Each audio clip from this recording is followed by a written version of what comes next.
Man, he ain't lying. It never gets old. The Kansas City Royals go to Baltimore, and they sweep the Orioles for the second time in a decade. They go to Baltimore, and they sweep the Baltimore Orioles. Your Kansas City Royals heading to the American League Divisional Series starting on Saturday. They'll play Game 2 on Monday night in New York. Crossover with the Chiefs and Saints on Monday night, and then they will do what Salvi said on Friday that they were going to do. They will be returning to Kansas City and still playing baseball. Not only returning to Kansas, they were going to return to Kansas City regardless. All right, it would have been odd if they never returned to Kansas. They just went on vacation and moved, and just the Royals just moved to Oakland. It was odd. It just they lost and then moved to Oakland. No, they were going to return to Kansas City, but we know what Salvi was talking about. That hey, we're going to do what we can to come back to Kansas City. And they have done that because in 6 days, playoff baseball will be back at the K, baby. 6 days at the K against the damned Yankees. To hell with those Yankees. You hear that, Dieter? To hell with the Yankees. That's right. We'll see what the Yankees will have for the Royals after they've taken the last 2 weeks of baseball off. 913-912-4810 is the text line to join us. We will talk with Matt Lane coming up an hour from now. We'll talk some Chiefs football with him. We'll also hear from the Chiefs later on today about 11:45 or so because it is a Thursday but a Wednesday for the Chiefs because they play Monday Night Football. So it's their Wednesday but our Thursday. So we'll hear from Andy Reid and Patrick Mahomes. I'm sure that the owner of the Royals, Patrick Mahomes, will weigh in on what he thinks about his team. I mean, he's a percentage. I mean, he's minority owner. He's still an owner. We'll see what he thinks about his team advancing to the American League Divisional Series to take on the New York Yankees and returning to Kansas City in Game 3 of the series on Wednesday. But we'll hear from Andy Reid, Patrick Mahomes. We'll see who else is going to be at the podium today. We'll play some sports or leisure in the 1 o'clock hour as well on this Thursday. That's presented by Johnny's Tavern. We're on the road today telling you about a spot and a place and also a great Kansas City company where you can be heading out on the road. It is Trailside RV is the spot that we are next to, Trailside RV right in front of us, but we are here at the Overland Park Convention Center with the RV show going on today through Sunday, starting today at noon. So in a couple of hours, the doors will open, and the RV show hours today, noon to 8. Tomorrow, it does open at 10 o'clock until 8. Saturday, 10 until 8. And Sunday usually ends a little bit earlier, but they are extending the hours because the Chiefs don't play on Sunday. Chiefs playing on Monday night, so they're going to go till 4 o'clock on Sunday. And it is the RV show here at the Overland Park Convention Center. And you can check out the newest RVs from the best RV dealers in Kansas City and Trailside RV here that we are right next to. We were at Trailside RV, a few months ago and talking about these beautiful, beautiful RVs. And we got some right in front of us. So we're on the road helping you plan out and go on the road with you and your family and taking those trips. My wife and I have talked about for a number of years that we want to take a road trip through the Southwest, through the Grand Canyon. Yeah. And just her family did that back in the day when she was a younger kid, that they took the big road trips down through all of that. And she's like, it was so much fun, all these great memories, core memories of that. And that's what these RVs, that's what they do. They create those core memories with your family. And we've talked about it for a while. And eventually we're going to do it. I just don't know when we're going to do it. One of these days, it's like one of these days we're going to get around to it. We're going to do that. When I'm right next to these right now, yeah, it feels more real. It feels more like, hey, we've been talking about this. Let's actually do that. I mean, these are insane. That's a stainless steel fridge inside this. That's bigger and nicer than my fridge, and that's in an RV. Yeah. I mean, that is definitely nicer than your fridge. Oh, 100%. Mine's falling apart. I need a new fridge. But just buy this RV, you get a new fridge. It comes. You know what? Buy the RV, you get the fridge for free. Buy the RV, get the fridge for free. See? This is incredible. This place, I'm with you because I love RVs. By the way, I like to travel. This is right down my alley. It's almost glamping, too, to an extent, right? Not even almost. It is absolutely glamping. See, I'm not a camper. I will definitely be a glamper. But I like the air conditioning. I like comfortable beds. I like not being bitten by bugs. That's it for me. I don't care. If you could tell me I could stay outside, and I could get a little either a tent or just even lay on the floor with a blanket over the top of me. Yeah. I would do it if you told me I would not get bit by bugs. I'm all in. That's the only thing that gets me. So you would have an old coat for the pillow, and the earth was last night's bed? Yes. A little GNR for you. There you go. Guns N' Roses? Yeah, little Billy the Kid, huh? I don't know where I'm going. Only God knows where I've been. Am I wrong here? Am I missing something? I feel on. silly, Jason. Dylan, you got that right. Got an old coat for a pillow, and the earth was last night. No. I gave you the correct answer sound there. Don't know where I'm going. Only God knows where I've been. I'm the devil on the run. This is like when I make a good point regarding sports. Jason's getting like a 1 on the board against you in music, Sterling. Wow. This is wild. I didn't know this was even possible. All right, anyway, we are at the RV show, Overland Park Convention Center. Well, you know what? Savor the flavor, because that's probably not going to happen again. That's a one-time thing. That's right. That's so nice that there's no chance I'll do that twice. So it's the RV show. We are hanging out here until 2 o'clock, but doors open at noon until 8 o'clock. And if you stop by our location, which when you walk in, just look to your left. Right when you walk in, right, you're 9 o'clock. Just look right to your left, and we've got this sign up that we're going to be giving away a 4-pack of tickets to B&B Theaters. And also we've got these little mini footballs and these koozies that are here, so you can get some 810 swag while you're hanging out here. At the RV show. That is today. We're here till 2. The doors open at noon until 8 o'clock. And if somebody here that works here can come and explain to Easton how they get these RVs in, that they don't drive them up the escalator, that they actually have a way that these huge, massive doors will open and you'll be able to actually drive through into this convention center. But he was very curious about how they did that. They just, they helicopter. The roof opens up. The roof opens up. They helicopter and that's drop how it them is. in is what they do. Yeah, I get here, and the first thing he asks me is, how do you think they get these RVs in here? And I go, do you think they take the escalator or the elevator, Easton? Do you think it's Lego, like you take them apart and then all of a sudden you build them once you get in here? You didn't tell him there's about a welder. The RV ferry that kind of comes when you you think you have to leave like a what would it be, like some s'mores under your pillow at night, and then the RV bonfire. Yeah, you leave s'mores under your pillow, there you go. And the RV ferry will come in and leave an RV for you. I couldn't think of anything camping related that was so brilliant, common. Dylan. But yeah, I'll take it. That is great. Might be a mess, but yeah. No, my brother when he was a child, a smaller person. Okay, he is a child, but when he was a smaller person. It was either a chocolate bar like a Snickers or it was like a popsicle or something that he put it under his pillow because he wanted to save it for later. He didn't want to eat the whole thing, but he didn't want the parents to know that he didn't finish it, so he was going to save it for the next day, so he just put it under his pillow. There you go. Didn't work out. Wasn't there anymore.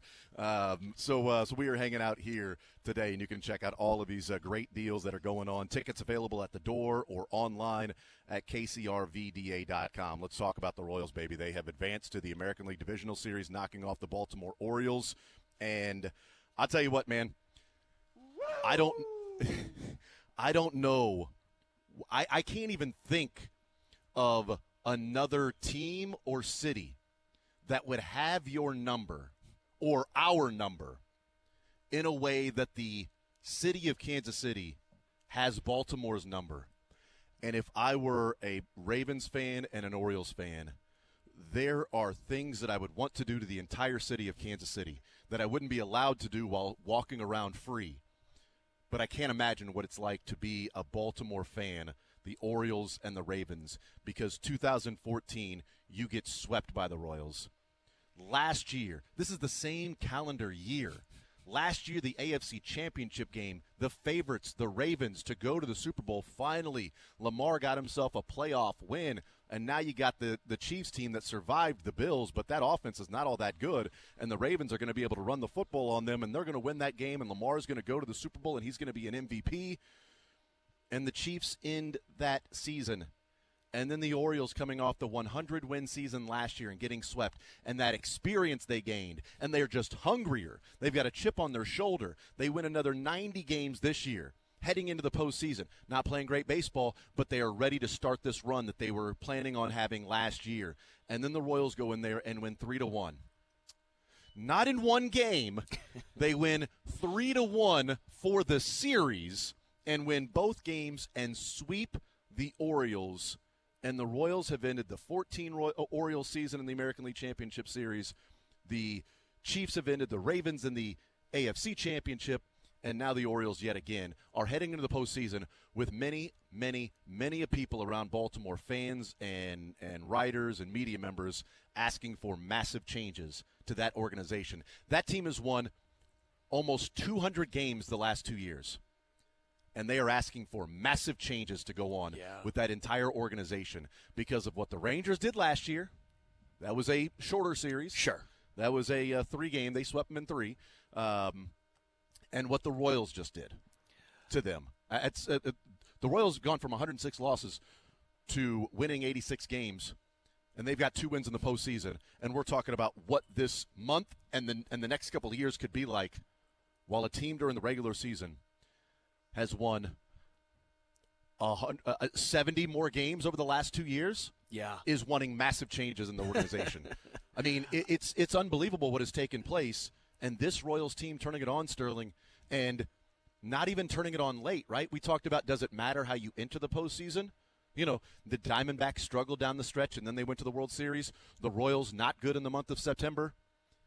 And now they go into Baltimore and win both games, and they get ready for the New York Yankees. It's amazing what happens in October baseball because you never know what play and what moment could be the entire difference in the game or series. I'm convinced Kansas City could make crab cakes better than Baltimore now at this point. No, but you're right, though. The Royals almost limped into the playoffs. I like that's a great line. But the bullpen of Kansas City, the pitching staff of Kansas City, they're playing their best ball right now. The offense is still struggling, even with Vinny back. Obviously, he's actually tweeting that out, by the way. Don't steal it. No, I'm tweeting it out, giving you credit. Thank you. Yeah, you're also getting credit Friday in cuts, buddy. That was good. Yeah.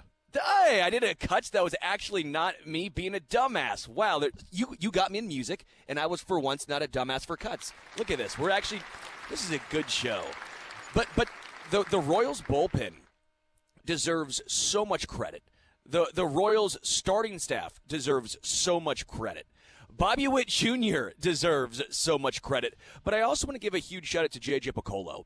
Because while so many teams try and I don't want to say save money because we can get into the salary cap conversation with the Royals versus the Yankees, the AL Central basically versus the Yankees money-wise. But they went out and did things a little differently. They brought in Seth Lugo. They said, all right, you were a starter last year. You're about to be our number 2. We're about to spend a good chunk of change on Seth Lugo. We're counting on you. We're going to bring in Michael Wacha. We're not going to sit here and say, Brady Singer, you're now our second starting pitcher or even our third. You can be number 4, bordering number 5, right? What they did was they traded Aroldis Chapman, which at the time you and I were on the same page. Like, why did they even sign Aroldis Chapman? And it turns out they were able to flip him for Cole Reagans. Like, and even the bullpen. For all of the disarray that the bullpen has gone through the majority of this season, they at least didn't sit pat. They brought in how many new bullpen pieces? 8? Well, I mean, Sam Long joined in the middle of the season. Lucas Erceg, obviously they traded for him. Traded for. Daniel Lynch coming up and being a bullpen piece. Chris Bubich coming back from Tommy John. I mean, there's 4 right there. John Schreiber, Chris Stroud. I'm talking about in the middle of the season. Sure, even. Of course. Those are 4 guys mid-season that they've added after the season started. That's my point was that the Royals decided to not do the traditional Royals thing of we're going to have a whole bunch of guys who put up numbers in AAA, and we're just going to count on those guys, even though they might not be great prospects, but 37 things have to go correct for this to be a good season. The Royals brought in veterans where just go to the mean, go to the average. What is what is the number on the back of their card tell you they are? And that's been, to me, the biggest benefactor for Kansas City, was spending that money, was bringing in the veterans, and not just counting on 37 young players to all of a sudden figure everything out. Go with the veteran. It's clearly working for them. Zerpa and Schreiber, the only pieces of the bullpen in this series that pitched that were on the Royals at the beginning of the season. Every other piece of the bullpen, the Royals either acquired via waivers or free agent, like Sam Long, sure, and brought him in, or traded for in Urseg or got back from Tommy John in Bubic. But Zerpa and Schreiber they traded for in the offseason, like you're talking about what J.J. Piccolo did. And Angel Zerpa, by the way, well done to the player development. I mean, we have complained for how long about the lack of pitching development in this organization, that why are the Guardians and the Twins and the Rays developing pitchers while the Royals are drafting pitchers, college guys, high school guys, and they can't get almost anything from these guys. They don't develop. They don't progress. They stall out. And then J.J. Piccolo comes in. They make changes at different spots. Matt Quattrero comes in. You got new pitching coaches, new analytics, new biomechanics, all these things that they have introduced now. And Angel Zerpa goes down to AAA, gets sent down, and works on his pacing.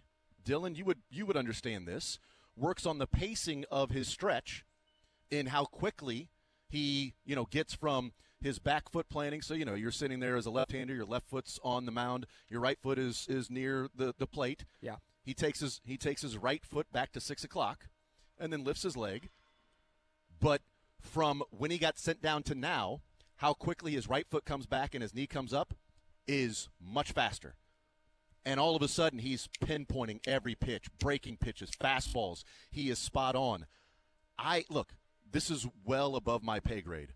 But the ability as a pitching coach or guy to see a professional pitcher, what Angel Zerpa has done his whole life, and successful, he's pitching in the big leagues, to go, what if we sped up just a little? What if we sped up this just a little bit, and let's see if we can work on this? And he did, and he worked on it, and the pacing, and now his stretch is quicker from stepping at 6 o'clock to lifting his leg to going home, and he has been almost unhittable since then.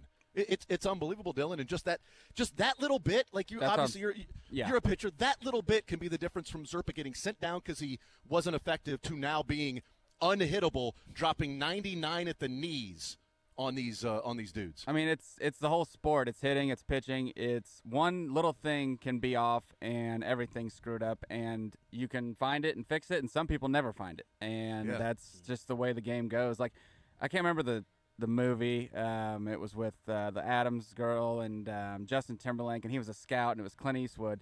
And everyone was raving over this hitter, and there was just this one little thing with his swing where his hands would go back on off speed. It's the same way with everything. You can, and now with all the technology, it's so much easier to find that stuff. So you have more of these stories kind of popping up. Look at Urseg. I mean, they were talking about him. He was a third baseman. I mean, that's just exactly. insane. Exactly. The guy was the number one Brewers prospect as a position player. Yeah. But before his bat stopped working. That's a talented dude. But like with all this driveline technology and the way you can see things more clearly now in bullpens and hitting sessions, like this happens probably a lot more frequently. It's just nice that it's happening for the Royals finally. Right. That's the thing, though, right? It happens frequently, just not for the Royals. Yeah, sure. We saw it happen for other teams. We always joked about, okay, the Rays want your guy. Why? Right. Are you wanting to trade? Now, if I'm another team, hold on. The Royals are asking for Cole Reagans. Why? Okay, the Royals just picked up Sam Long. Okay, what do they see in Sam Long? A lot of lefties, by the way. If it's a left-handed pitcher, you should be Cole Reagans. They fixed Aroldis Chapman. That's a good point. Right? That's 4. Sam Long, all of a sudden, having his best season. Zerpa. Chris Bubic. Now, he's been there a while, but still, that with the new regime, Daniel Lynch with the new regime looks like a great bullpen arm. Yeah, different pitch sequencing for Chris Bubic, too. Changing up what he was doing as a starter as well. So just little things along the way. In fact, let's hear Matt Quattrero. This is clip number 2. This is Matt Quattrero weighing in on the bullpen and Zerpa and what they did in the 5th and the pitching staff in this particular series. You nailed it. And first of all, Lugo gets the bases loaded there and gets Santander to pop up, and that was the enormous out in that game. For him, things were unraveling a little bit, but for him to compose himself. But then, we're bringing Zerpa into the biggest spot of his life, and he gets 2 huge outs to stem the tide there. And then, we take the lead, and he goes back out. We asked a lot of him, and then we asked a lot of Schreiber to go back out, and then Sammy coming in there again to get big outs and on and down the line. But these guys, it's so impressive that they believe in themselves and they trust their stuff, and they just come after some of the best hitters in the world. What was it with Zerpa that, made him stand out to you and decide this is the guy that I want to go out for this moment, bases loaded, 1 out, and he's going to get us out? Well, we had planned all along at some point, hopefully not in that exact situation, for him to be in high leverage in this series with all the lefties they have. Clearly, we didn't want it to be like that, but he throws a ton of strikes. He's got a 98-mile-an-hour sinker, and his breaking ball is so much improved since he was sent down to AAA a couple months ago. So credit to him, credit to the player development. Dane Johnson's the pitching coach in AAA that just nailed it with helping him get that breaking ball back, and Dave Lundquist. It's really remarkable what he's done, but he loves to pitch, and he's one of those guys I'm talking about that competes like nobody's business, and it's so much fun to be around him. What did you think about the pitching staff overall, during the series? Well, it's incredible. I mean, you come here against that team and give up 1 run in 18 innings. Sign me up. Like nobody could think that's going to happen, right? And the way they just, like I said, they trusted themselves and they went right after those guys, because if you don't, they're going to kill you, because you're going to pick around, you're going to get behind. But they challenged them, and that's a credit to our pitching department and pounding that message into those guys day in and day out. I mean, I was surprised that he left him in to pitch to Santander. Anybody else? Bases loaded, and it felt like he was melting down. Yeah. Went too quick. And then they were talking about, Ben McDonald was saying, look, he was turning his shoulders to look like he was trying to throw to third. I'm like, nobody was at third. Garcia came in to field the ball. Nobody was there at third. And, everybody's safe. And it's like, all right, you got to get him out of there. You got to get him out of there right now. And credit to Quattrero. Stayed with Lugo. One more hitter. Santander pops it up, a guy with 44 home runs this year with bases loaded, a fly ball. Yeah. Fly ball takes the lead, and that, it was a fly ball. It was just infield fly. It was an infield fly. Takes the lead, and then he goes and gets Zerpa, and Zerpa was just brilliant. And what they were talking about, too, and this is where when guys are sort of in their head versus maybe playing a little more free, whatever's going on with Adley Rutschman, there are people around there that think he's injured, that still think that, he took a foul ball off a thumb or something as a catcher back in July, and his numbers have been awful since then. So they think, in a day or two there's going to be an announcement that Adley Rutschman's going to have, surgery or something. Sure. Because he's been that bad. But you got bases loaded, a 2-0 count, and you watch a fastball go middle, and you are just sitting there watching it go right down the heart of the plate, and the next pitch is a breaking pitch, and you swing at that. Yeah. That is somebody that is just lost up there. And that was kind of – it felt like everybody but Cedric Mullins. Mullins was the only guy in the lineup that worried me, because he had 2 hits on Wednesday or on Tuesday, and then, he looked like he was swinging the bat well, and then, of course, he's the one that hits the home run. I'm like, not surprising. Yeah. There was a guy that was going to run into, because he had the home run on Tuesday almost. It was the one that was off the wall, right. Had the double. But he crushed, I think it was 400 feet that he hit to right center. That was a no-doubter when he got a hold of it. I'm like, once he swung, I'm like, it's 1-1. It's 1-1. See if you can get out of this thing. But I didn't think he would be in there to pitch to Santander, and he did, and he came through, and that is awesome. And Zerpa coming through and doing what he did. I just retweeted, by the way, on my Twitter account, I just retweeted Annie Rogers from 3 or 4 days ago. She had tweeted about it, Angel Zerpa's pace on his on the difference between what he looked like before going down to AAA, what he looks like now. I knew I saw that before the series. I just can't remember where it was, but it was Annie Rogers that tweeted about it. So I just retweeted that on my Twitter account if you want to see what we're talking about, how quickly Zerpa goes from set to boom, now the ball's out of his hands. It's a much quicker pace getting to release the ball than what it was before, when he was a little more methodical in that. How about him striking out a guy while also breaking his hand? I don't know that I've ever seen somebody swing at a pitch that was going to hit him in the head. I mean, that's just committing to the pitch before he even came set. 100%. Well, he threw, I don't know if you guys saw, he threw a slider. He thought that thing was going to be low and away. Yes, exactly. He was diving out to go low and away, and that thing, and Zerpa lost it and came up and in, and if Cowser just doesn't swing, it's 2-1. Yeah. I don't know what happens after that. If Santander's at bat didn't show you the Orioles were pressing, that one did, because they're just trying to swing and be the big hero, any of them. And like I said, he committed to that pitch before the pitcher even came set. I mean, you feel bad because, I'm going to do Orioles Sad Fans Reddit tomorrow. It's going to be a combo Chargers and Orioles Sad Fans Love it. On Reddit tomorrow. I feel bad for Cowser because that guy's Rookie of the Year this year. But he was definitely the scapegoat yesterday. He's not Rookie of the Year this year. Oh, in the AL. Shoot, yeah, I forgot. Yeah, I'm like, there's 2 leagues. I'm like Jackson Merrill. I'm like, come on, baby. There's 2 leagues. Paul Skeens. There's 2 leagues. But so Rookie of the Year, which is great for him, but I do feel bad for him because he's been good this year, and he was like the whipping boy yesterday on Reddit, on social media of. That's the dumbest at bat I've ever seen. How terrible Cowser is. You know what? He broke his hand. Good for him. Now he'll think about the fact that he swung at that pitch. Like, are you serious? Like, you people are freaking nuts, man. And another one's like, hey, you know what? How dumb does he feel now? You could have not swung and got an RBI. Instead, you swung, and now you're wearing a cast.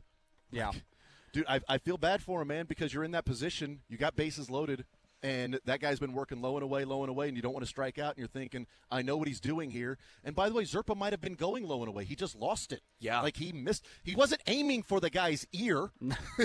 He wasn't trying to put it in his ear with I love bases seeing loaded. that, too. Some Baltimore fans. Oh, Jason Lockenfora with Westberg in the first inning. As if the Royals were trying to drill a dude. When the Royals can't score offensively, they want to put guys on base. That's the Royals' game plan, for sure. Also, the ball hit the knob. It sure looked like that was a... The ball ain't bouncing back 10 feet in front of the plate if it hits his hand. I think it may have hit his hand after. Like, I think it hit the knob and then maybe hit his hand too, but it definitely hit the knob. And it still wasn't the worst at bat in the postseason. The worst at bat in there. I'm serious. Like, that was still a better at bat than trying to, swing away at your 9-hitter when you had Gunnar Henderson coming up and his grounder would have scored a. Like, that is an actually dumb at bat. At least Cowser, had a chance. Wait. He worked. Cowser worked the 3-2 count. Right. I mean, he got there that against a guy who we're talking about, Zerpa, that was just pinpointing and accurate. But if you're Cowser up there, and you know this guy is putting it anywhere he wants right now, and just knee-buckled Rushman. Yeah. And you're up there, well, like I said, was before Rushman, Santander. Santander.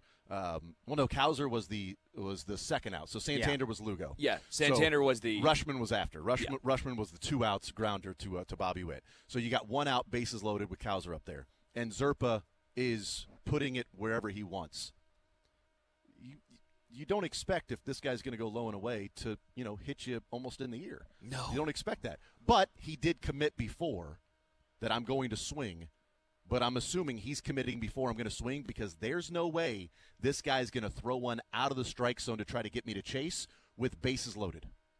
He's going to throw a strike with 3-2. Yeah. He's going to make me earn it, and I'm ready to pop that thing into left field. Yeah, I would say if you're Baltimore, you want to blame one guy. Blame the guy with 44 home runs, 100-plus RBIs who popped out. Yeah, blame the superstar Gunnar Henderson. Yeah.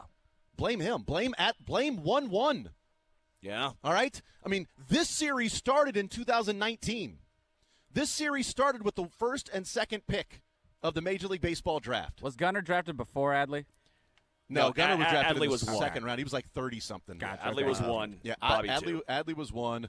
I thought Bobby they made the fatal mistake of, we already have a shortstop. We don't want to take one here. And No. Okay. Are you talking about years? I see what you're saying. Yeah, I got you. No, yeah, Adley was before drafted before Gunnar. Okay. I think it was same year, right? Adley and Gunnar. Maybe it was a year after. Okay. I think it might have been a year after that he was drafted. Maybe in 20. Hang on. I'm not sure, but anyway, they go 1-1 and take Adley Rushman, which how many teams? Probably 32. I don't know what the Royals would have done at 1-1. But I'm really glad they were not 1-1. I'm glad they were 1-2 because Bobby Witt was there, and you've got Adley Rushman and Gunnar Henderson, those superstars for the Orioles, who combined in the series for those two guys went 1 of 15. 1 of 15. Bobby Witt had more 2-out RBIs than Adley Rushman and Gunnar Henderson had hits in the series in 15 at-bats. That's a superstar stepping up at the right moment in the postseason, and the first guy at Bobby Witt's age for his first 2 postseason games in the history of the game, the first 2 postseason games that a player has played in, to have the game-winning RBI in both, Bobby Witt and Jimmy Fox are the only 2 in the history of the game. Good company right to there. Have the game. Now, let me say this, too, because it's awesome. We're talking about Bobby Witt with the game-winning RBI, and we started talking about the bullpen and the pitching staff, because Bobby Witt's game-winning RBIs were game-winning RBIs because the pitching staff was brilliant. Okay? Game-winning RBI winning 1-0, and game-winning RBI winning 2-1. Right? It wasn't like a grand slam that took you from a 3-1 deficit to a 4-3 win. Right? It was a grounder up the middle that Westberg made a great play on, and Bobby just was the fastest player in baseball. And Westberg should have gone to second. And he did not go to second, and he went to first for whatever reason. And was it the Kansas City Royals or another Twitter account that tweeted out Michael Massey's diving stop and throw to first and said, our second baseman knows what base to throw to? Yep. Are you The talking Royals about, were, are you talking Royals about why the guy social had a meter. cup of coffee before he tried to throw Bobby Witt Jr. out? Is that Well, what he looked at his glove as if, like, do I have the ball? I couldn't believe. I was like, what does this guy think that Salvi hit that ball? When he threw to first, I'm like, it's 2-1. It's 2-1. I There's didn't even know why he threw it. Zero chance that you're going to get that guy at first base. The fatal mistake, if you watch it, is he doesn't just hop straight up to his feet. He goes to one knee, then to his feet to throw. So I don't know what he was thinking. And it bounced there, too. Yeah. I mean, it he wasn't had to even bounce it strong. because he was trying to get I don't know. I mean, again, the whole turf dirt thing, I don't know if it's faster when you bounce it to the first baseman like that, but I don't know. I agree. I'll go ahead and say, though, if anyone, and I think if Shohei Ohtani was running, that's an out. Bobby Witt Jr., I think they said got 31 feet per second? Feet per second, yeah. He could be, maybe 31 miles an hour. I don't know. He could be a 31 feet per bear. second. You know what his He could be a previous grizzly bear. You know what his previous one was this season? What's that? 30.5. So Bobby had a little extra in the tank right there in that specific play. Bobby knew what was on the line. So I'm giving more credit to Bobby than Jordan, because I do think almost any other player, not Salvi, Michael Garcia even, they ain't getting there. It was, I'll give credit where credit is due. It was Dad Bod Tees on Twitter, at Dad Bod T, that said, our second baseman knows what base to throw it to. Or no, it says, when your second baseman knows what base to throw to. And it was the Massey diving stop. It's pretty good.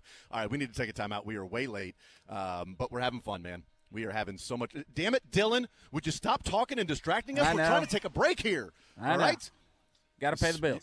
Your positivity, your dadgum positivity, I don't need it right now. There's so much positive sports going on in this town. Dude, what are we talking about? I love it, man. I absolutely freaking love it. The Chiefs are 4-0, and we've spent the last 3 days leading the first hour with Royals, baby. 913-912-4810. We'll take a timeout. We'll come back, continue rolling. We are hanging out at the RV show, Overland Park Convention Center, hanging out right next to Trailside RV. They've got these awesome deals on their RVs.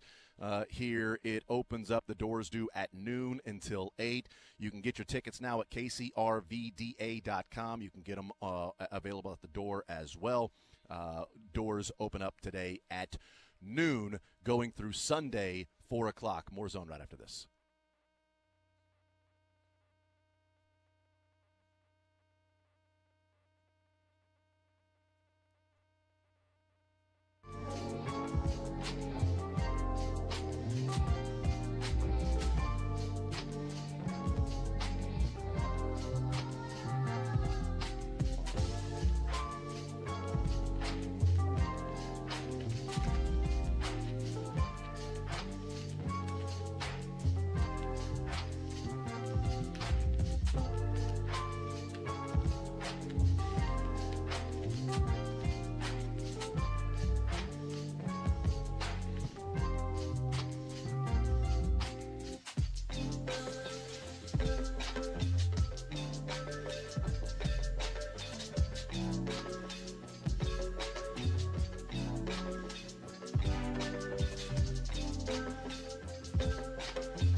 where we are located, and we are right next to Trailside RV. The Trailside RV Center is where we were at Trailside RV a couple of months ago out there in Grain Valley. Awesome spot, great stuff. Sterling was checking out some RVs there in the break, and he's decided that he and his wife are just going to sell their house and live in that there Clark's an RV.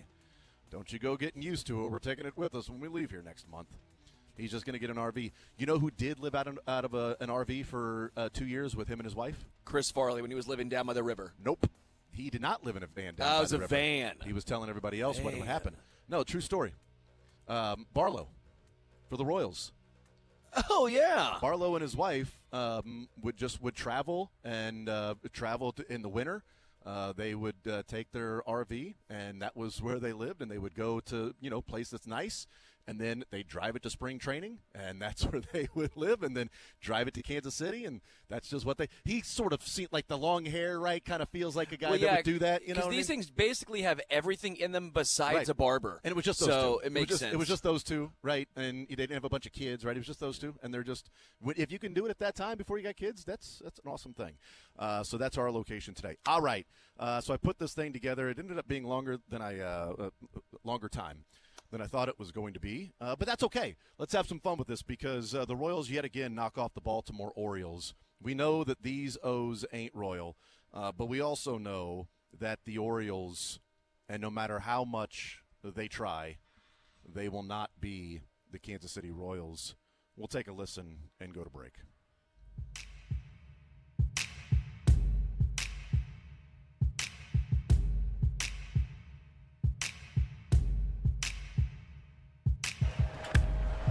In the air to deep right. And the Kansas City Royals have taken the lead. Alex Gordon with a shot into the seats in right field, and the tie's been broken. Sixth pitcher of the night. This one's hit to right pretty well. Markakis is back. Looks up. That's gone. Mike Moustakas with a two-run shot here in the 10th. And the Royals unloading the long ball in extra innings. We'll never be royals. On the ground to second, Infante. That's going to do it. The Kansas City Royals have come into Camden Yards and taken Game 1 of the American League Championship Series. Let me be your ruler. A little blooper behind short. It's going to fall. One run is in. Here comes Kane to the plate. He's safe. It's 2-0 Kansas City. And we'll never be royals. To right field. Look at Mike Moustakas. The Moose is loose again. Two-strike home run that breaks the tie. Down the line, fair ball into right field. Gore is going to score easily. Escobar into second. RBI double. The Royals have the lead here in the ninth. And we'll never be royals. Here comes the 1-2. Strike three, and the Kansas City Royals are writing this magical postseason story. They come to Baltimore and take the first two. Let me be your ruler. Into foul territory. Moustakas. Did he make that catch? He did! And we'll never be royals. Diaza camps out under it. Dyson with the tag. The throw to the plate. Plenty of time for Dyson. And it's 2-1 Kansas City. And we'll never be royals. Up the middle. Infante gloves it. Throws him out. A KC masterpiece. It's 3-0. Let me be your ruler. Crowder to third. Fair ball. Moustakas across. And 29 years of frustration have ended. The Royals are going to the World Series. And we'll never be royals. Bobby Witt, who has popped to second and popped out in foul ground to first. First pitch. He swings, laces it into left field. A base hit for Bobby Witt. Garcia Garcia jogs in from third and scores, and the Royals strike first in game one. It's 1-0 in the sixth. And we'll never be royal. 1-2. Swing and a miss, strike three. And the Royals take game one, 1-0. Let me be your ruler. Eplin's 0-1. Swinging a roller into right field, a base hit for Pasquantino. Massey scores from third, and Vinny Pasquantino gives the Royals a 1-0 lead in the top of the first in game two. And we'll never be royal. Runners at the quarters, 2 out, 6th inning. Yanier Cano's 1-1. Witt swings back up the middle on the ground. Diving snap, Westberg at second, bounces the throw, not in time, and the run scores. Kyle Isbell scores from third on a hot shot comebacker behind the bag, and Jordan Westberg could not get it to first to beat the fastest player in the sport. 2-1 Royals. And we'll never be royal. And the Royals 1 strike away from advancing. Urseg comes set, waste time. 1-2. Swing and a miss, strike three. The Royals are moving on to the ALDS. Let me be your ruler.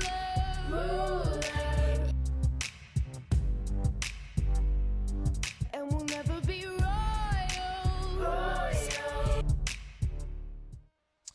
No, they won't.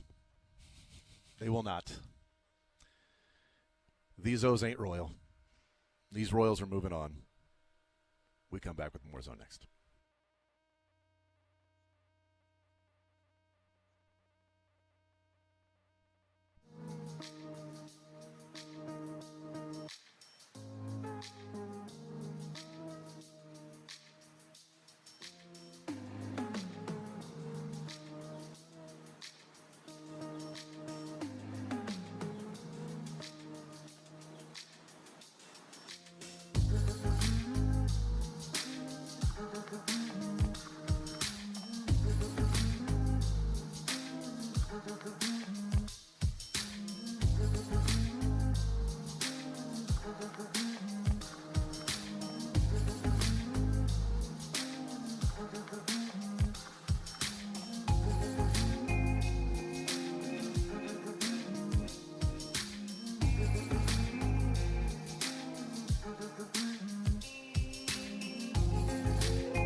Convention Center, the RV show going on today, tomorrow, Saturday, and Sunday. Doors opening up an hour from now at noon till 8 o'clock tonight. Tomorrow, 10 a.m. to 8. On into Saturday, 10 a.m. to 8 o'clock. And then Sunday, 10 a.m. in the morning. And then extended hours. They're going to go till 4 o'clock on Sunday because the Chiefs don't play Sunday. They play Monday night. So they will stay open a little bit longer on Sunday. You can get your tickets at kcrvda.com. You can also show up here. Tickets available at the door. And we are hanging out at the Trailside RV Center. We were there a few months ago in Grain Valley, but we're hanging out here right when you walk in the door. You look to your left, and we're here. We're giving away a 4-pack of tickets to B&B Theaters. All you got to do is just, if you're going to be here, come on, stop by, fill out your name, number. You can grab some 810 swag as well and do that. We talk to Kent Swanson, some football next.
All right, we continue right here on Sports Radio 810 WHB. We talk some Kansas City Chiefs football. They'll be in action on Monday night, competing with the eyeballs of the Kansas City Royals fans on Monday night. Royals, Yankees in action, and the Kansas City Chiefs and New Orleans Saints in action on Monday night. The only thing that would be better is if they were both there at the Truman Sports Complex. That's not the case. That's okay, though, because the Royals and the boys are continuing to play some ball. The boys are playing some divisional series ball is what they're going to be doing on Saturday.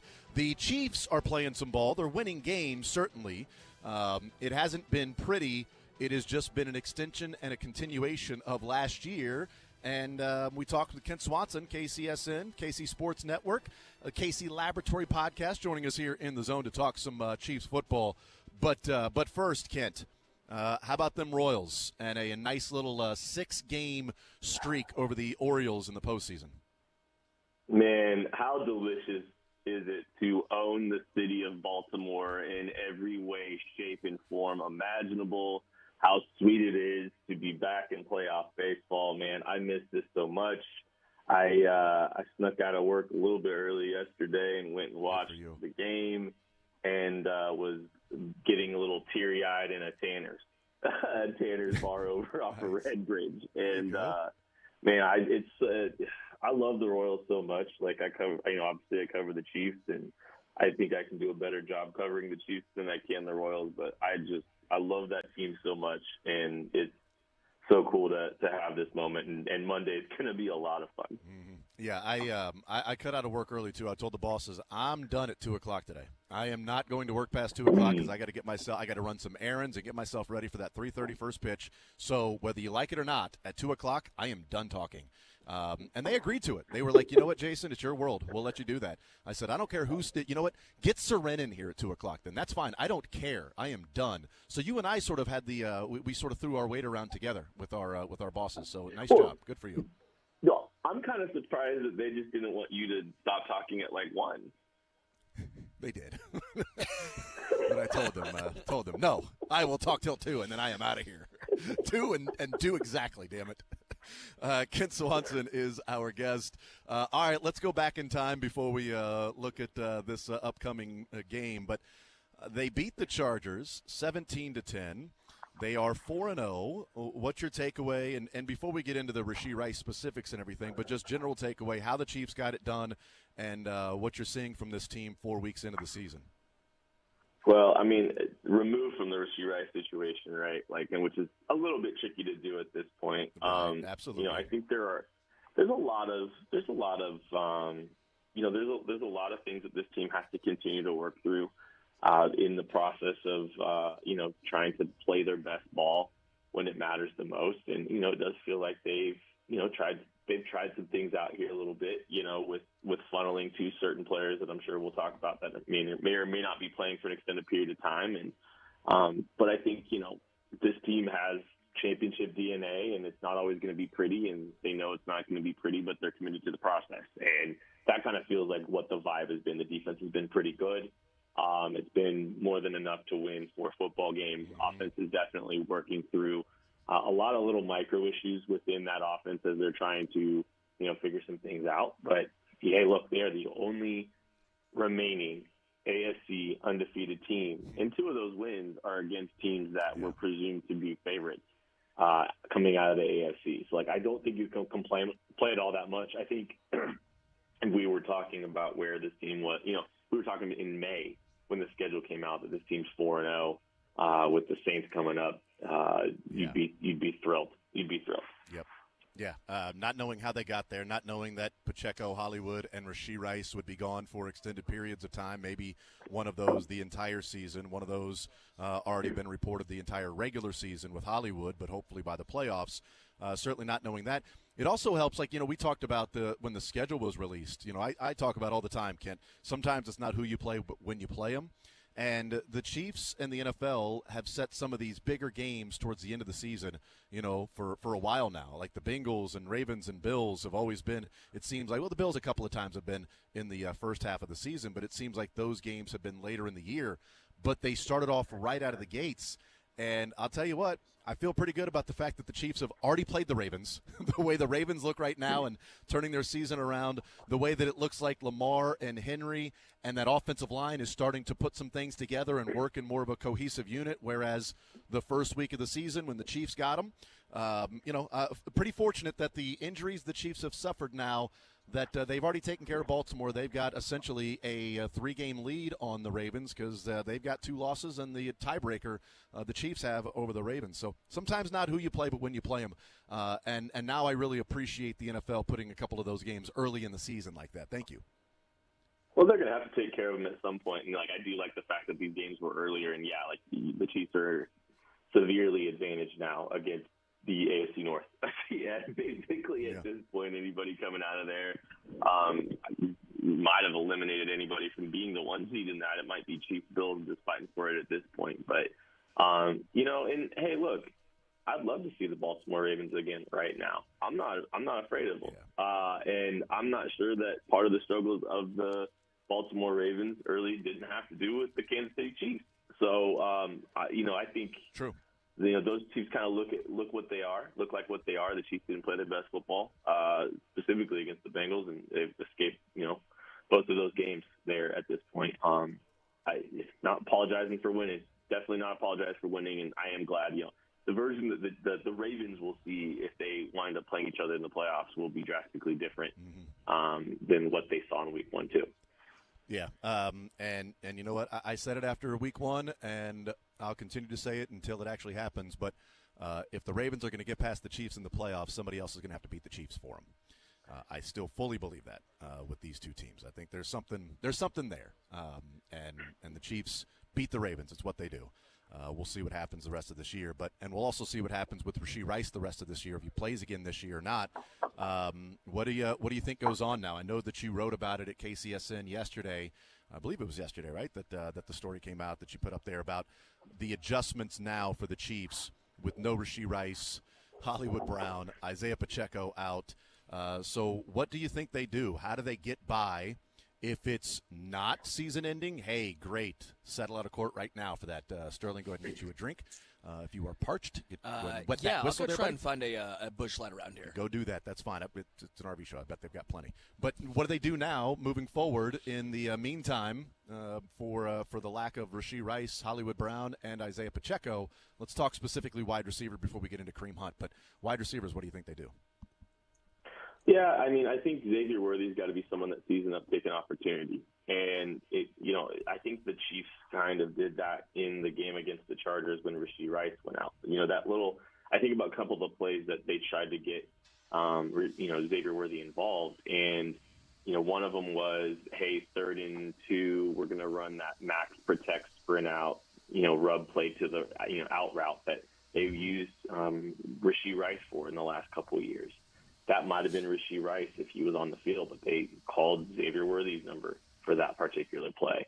And then, they try to screen pass out on the edge that got tipped by Khalil Mack. And those kind of plays where, Xavier Worthy's feet were stopped, trying to secure the, hopefully if the pass actually made it through, his feet are going to be stopped.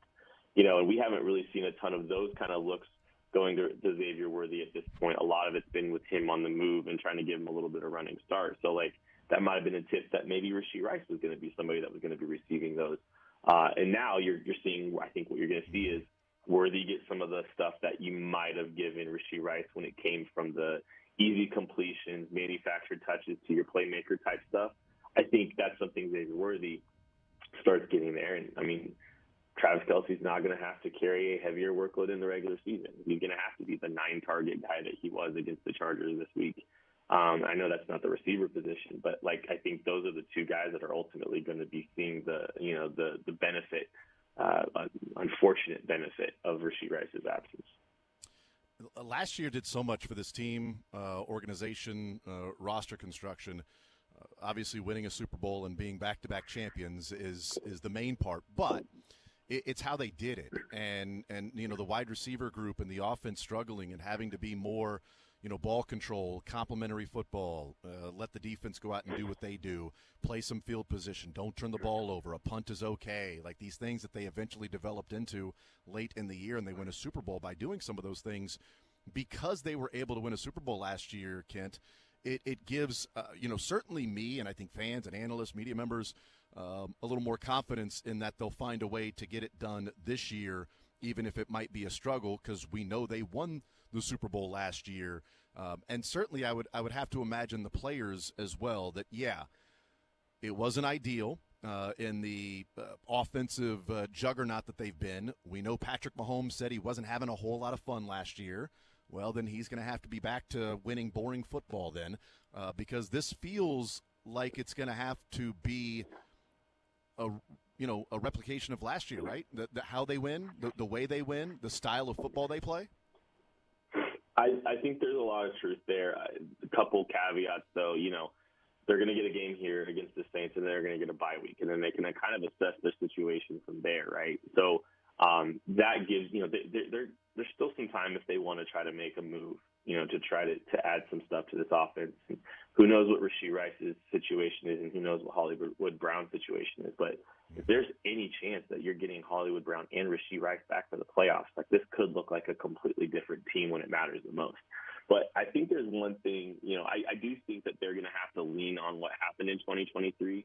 But I think the good news is they worked through a lot of stuff, and they worked through a lot of issues in 2023 that they finally they trimmed the fat. They stopped throwing the football to guys that dropped it. They stopped putting people on the field that couldn't line up correctly, that were fumbling the football. They got rid of the mistakes and put people on the field that could execute. And leaning on that for the future, for 2024, I think you've got a head start on where the 2023 version of the Chiefs was. It doesn't mean it's always going to be pretty. It doesn't mean it's going to be as high-powered or exciting as it's been in the past. But at least this team has, some experience to work from and what doesn't work. And, a lot, even though, the receiving core is decimated, some of the players that were making key mistakes or were non-factors in the offense just simply aren't seeing the field as much still. And that's good to know. The turnovers, Kent Swanson is our guest. The turnovers have been an issue dating back to the beginning of last year. So 21 regular season games. 21 regular season games. This team is 15-6, but they are minus 15 in the turnover differential in the regular season. They went 4-0 in the postseason, +2. So it is fascinating what this team does sometimes in the playoffs, Kent, that, they drop passes all year. They can't stop turning the ball over. Then they get into the postseason, and all of a sudden they are positive in the turnover differential, and they don't drop the ball. They come back into this year, and now 4 games in, they keep turning the ball over, and they are -4 on the season. What's going on with this team where the turnovers are happening at this clip? I mean, some of those are fumbles, we know that, but it's also Patrick Mahomes throwing some ill-advised and some errant passes. This team, for whatever reason, has been offensively a turnover machine dating back to the beginning of last year, and the defense hasn't been causing the turnovers to the degree that to make this thing even out. I mean, last year they were +3 against the Ravens in the AFC Championship game. Certainly that helped in winning the game. If they were -3, we'd be talking about the Ravens going to the Super Bowl. But what are you seeing from this team, and do you think there's a way to limit or stop or just cut down on how many turnovers this offense is having? Well, I think the good news is the primary. There's really 2 people that are ultimately guilty right now, and one of them is an undrafted free agent running back, Carson Steele, who's lost 2 fumbles now in his young career, and then the other is the best player in the world, Patrick Mahomes. who has thrown, I believe, 5 interceptions now at this point in the season. So, I think the good news is that number can go down. And I believe all 4 interceptions have been on, or all 5 interceptions have really been on Mahomes. I'm trying to think if there's really been any, tip pass, drop pass that's led to an interception. I think it's just been boneheaded mistakes that we don't typically see from Mahomes. And, he made some mistakes. So, I think the good news is he acknowledges that. He knows that he can play better, and he needs to continue to play better. And he will play better. I do trust that he will continue to play, continue to build on this season, and good things will happen, and he will be playing his best football at the best time like we saw last year. I think the other side of that, though, is, this defense really hasn't turned the ball over much, and I think that's one of the pieces of this that I think needs to be paid attention to. Like, Mahomes is fixable, but I'd like to see this defense a little bit more, a little bit more, turn the football a little bit more than they have. Yeah, it would be nice if some of those things were cut down. Kareem Hunt is not a guy that you're expecting to turn the ball over, so that will probably help. What did you see from Kareem Hunt in the game? I'll tell you what, I was pleasantly surprised because he did not look like an old, slow, broken-down running back that the Chiefs were just trying to get the band back together to a degree. He looked like a guy who could run the football, and there's something there. We'll see how his body recovers, but what did you see from Kareem Hunt, and is there an excitement level of what maybe he can bring to the table? Yeah, I think, I don't know if excitement's the right, I don't know if I'm overly excited about Kareem Hunt, but I am pleasantly surprised and satisfied with what they're getting out of the running back position. And, I love Isaiah Pacheco. I think he's a good player. He's the right kind of player you want on your football team. But I do think as a true running back, we kind of overrate him a little bit here in Kansas City because he's such a lovable player, because of the way he plays, because of how hard he plays, because of the effort he gives. And that's not diminishing him. That's just kind of speaking to, the nature of his style of play. And, I think, Kareem Hunt he's added a little bit more to the running game from a, production perspective. He's got better vision. He's got better anticipation of second and third level defenders that's allowed him to be a little bit more productive per carry, getting some of the yards that are available to him. And, you kind of saw that vintage, hop, jump cut type run, type play that, Kareem Hunt's capable of doing. And, it's not just, the agility to do that, which, as you get older, gets a little bit trickier to do, but it's because of the vision and anticipation he has. So, I think Kareem Hunt ran hard. I think he adds some value to this team. And I think he's somebody that, you hope to, ride until the wheels fall off and get this last year out of him. Get through this year out of him because, I think he could be a feature back for this team for the remainder of the season. It was Andy Reid or Matt Nagy, one of the guys that was talking about Kareem Hunt, and they mentioned that the hernia that he had suffered and had the surgery in January.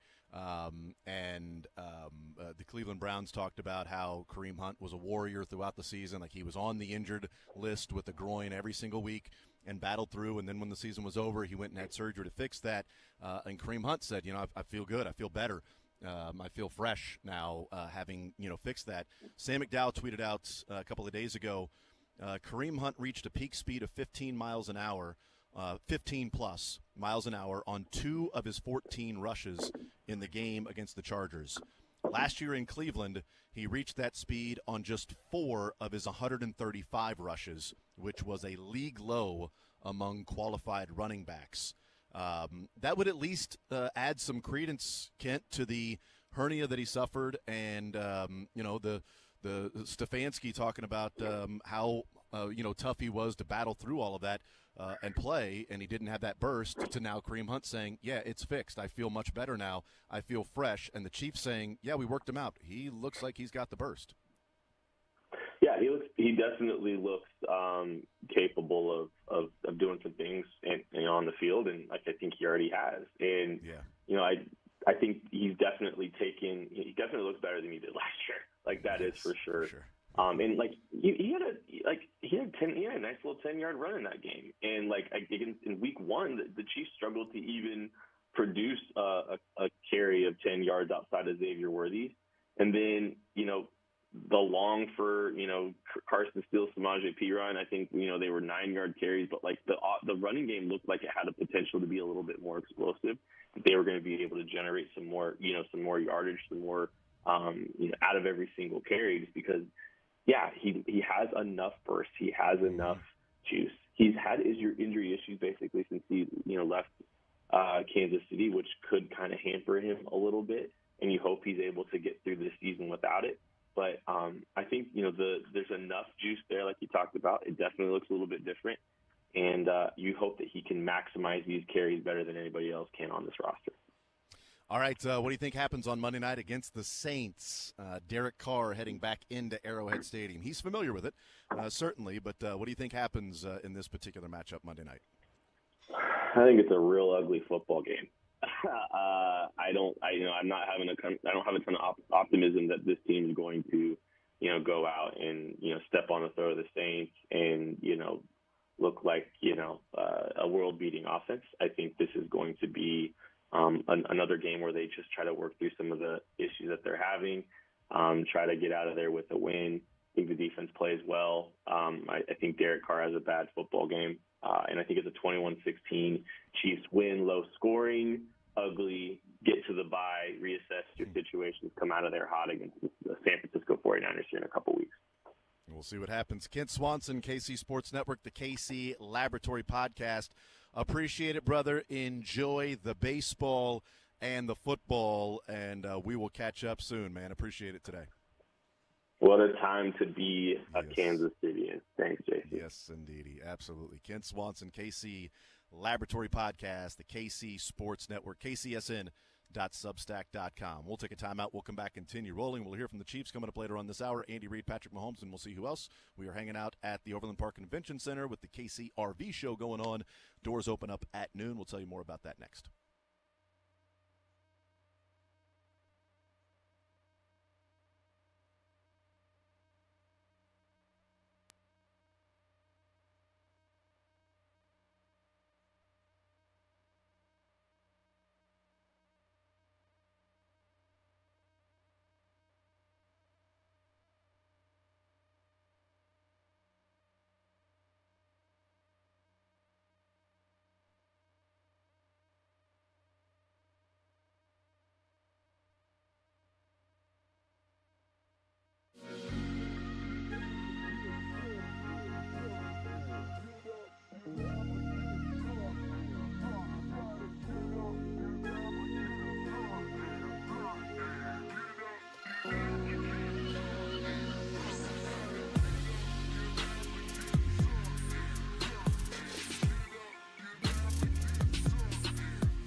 Patrick Mahomes. See who else is at the podium. It is a Wednesday for the Chiefs, but a Thursday for us. And a Friday for me. Oh, well, then that's a party for us as well. We are hanging out at the Overland Park Convention Center. It is the KC RV show going on today.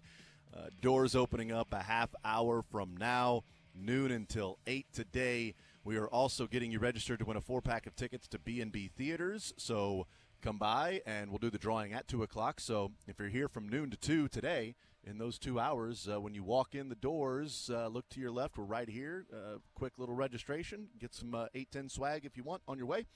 And then, we'll see if you win the 4-pack to B&B Theaters that we're giving away here at the Overland Park Convention Center. Tickets, you can get them at the door or at kcrvda.com.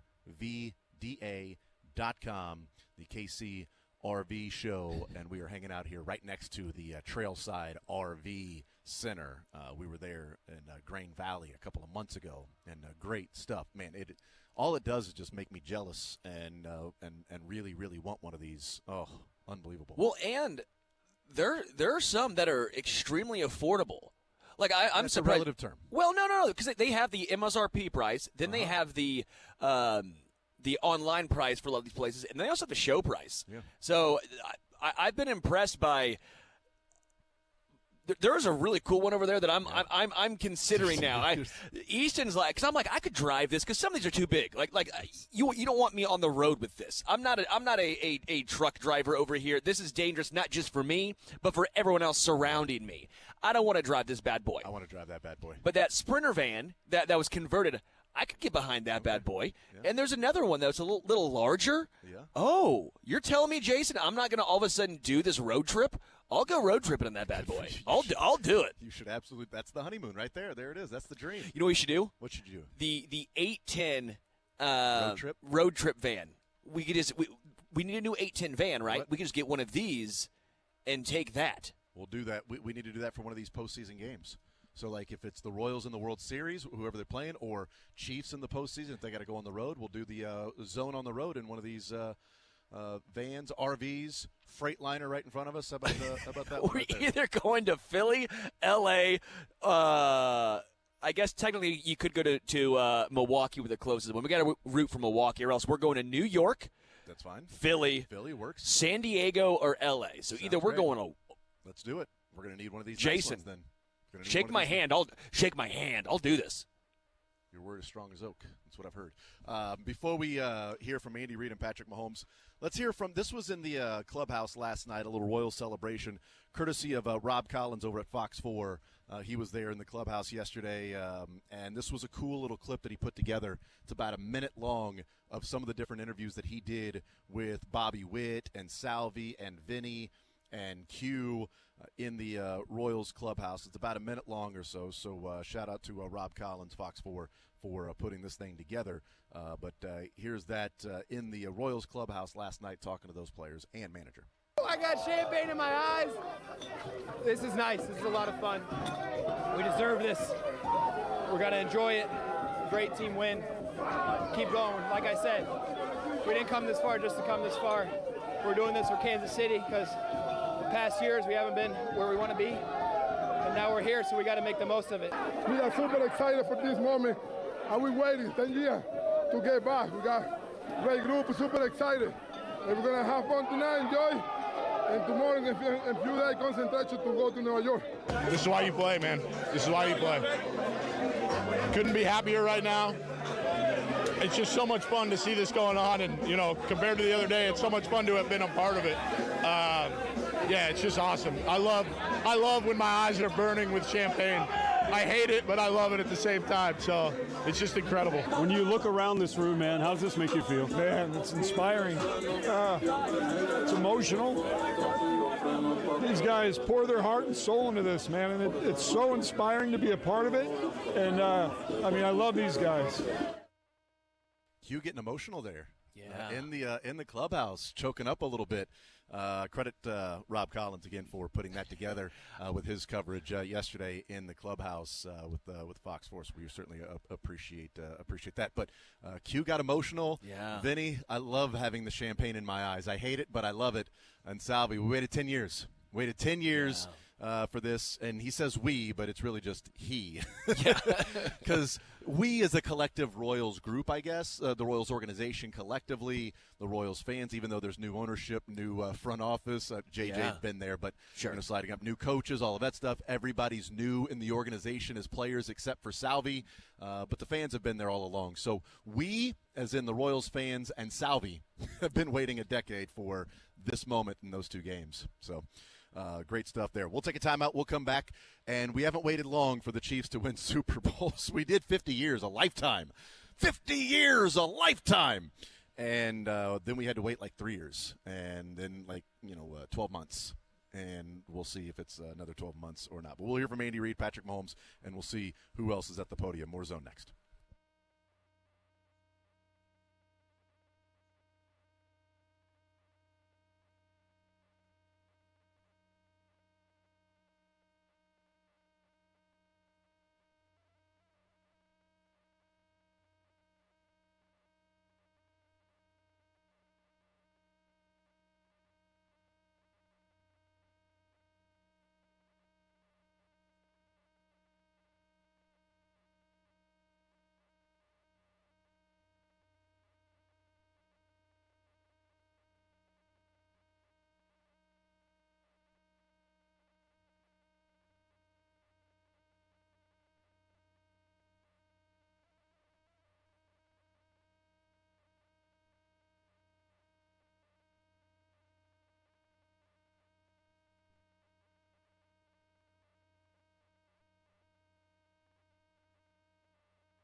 Convention Center. Jason Anderson, Sterling Holmes, Dylan Michaels.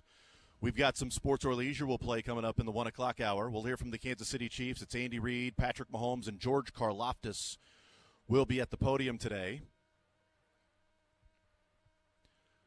Charles Goldman putting out that Kareem Hunt will be showing up on the injury report with a shoulder injury. The 21-day window for Clyde Edwards-Helaire activated by the Chiefs. That may result in him being on the team. And Kareem Hunt may be not practicing over the next couple of days. A shoulder injury that he suffered late in the game.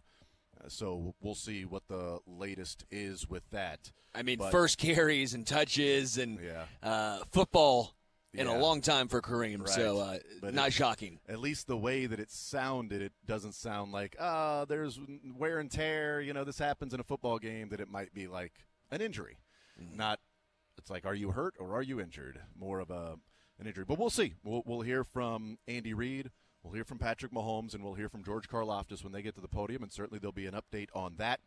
And we'll see what the latest could be with Clyde Edwards-Helaire, if there's an update on Rashee Rice or not, and if Andy has talked to Brett Veach about acquiring anybody, because Andy's like, that Veach takes care of that. You know, we haven't talked. You know, we haven't really discussed some of those things. Okay, well, that was on, Monday? And we'll see if they have talked That since question needs to be very specific. Hey, Andy, have you talked to Brett Veach since this day in regards to this? Yes. Yes or no? Is there discussion? Who will come up from the practice squad? Like, who do you plan on activating as a wide receiver if you don't acquire somebody? You know, who's going to be that guy that will come up and play? Is it Justin Ross? Is it Remigio? Is it Montrell Washington? You know, there's a number of guys that may be able to come up. Do you play more 12 personnel? Do you play more heavy sets? I don't know that Andy Reid's going to give away a game plan or anything, but, you know, we'll find out. What's he seeing from Patrick Mahomes? We'll hear from Patrick Mahomes today as well. And you know, watching the film and watching the tape, what is Patrick Mahomes seeing from his assessment and view and self-scout from what he did in that game against the Chargers? Yeah, because correct me if I'm wrong, I think he's leading the NFL in interceptions right now. I think with 5, right? He's got 5. I think the next is 4 with Jordan Love and Richardson. Anthony Richardson have 4. He might have 4 too. But yeah, there's definitely room for improvement from what we've seen from Mahomes. I mean, when the Chiefs have a drive they need, they've found a way to get it done. But through the course of the game, Mahomes hasn't looked good. You can't just blame the lack in injuries because he's had time. There's been open receivers. He just hasn't hit them. Well, and you know, that play that they had to Xavier Worthy, the 54-yard touchdown, what's so crazy about that is, you know, we've talked about the deep safeties and you can't do anything deep because how deep the safeties are. You can't throw it over the top. That was against cover 4. There were 4 guys deep on that particular play. But Patrick Mahomes, as he said after the game, told Xavier Worthy, if that safety comes down even a little bit, I'm throwing it to you, and I'm taking a chance. So that's not a play last year without Xavier Worthy. You see cover 4.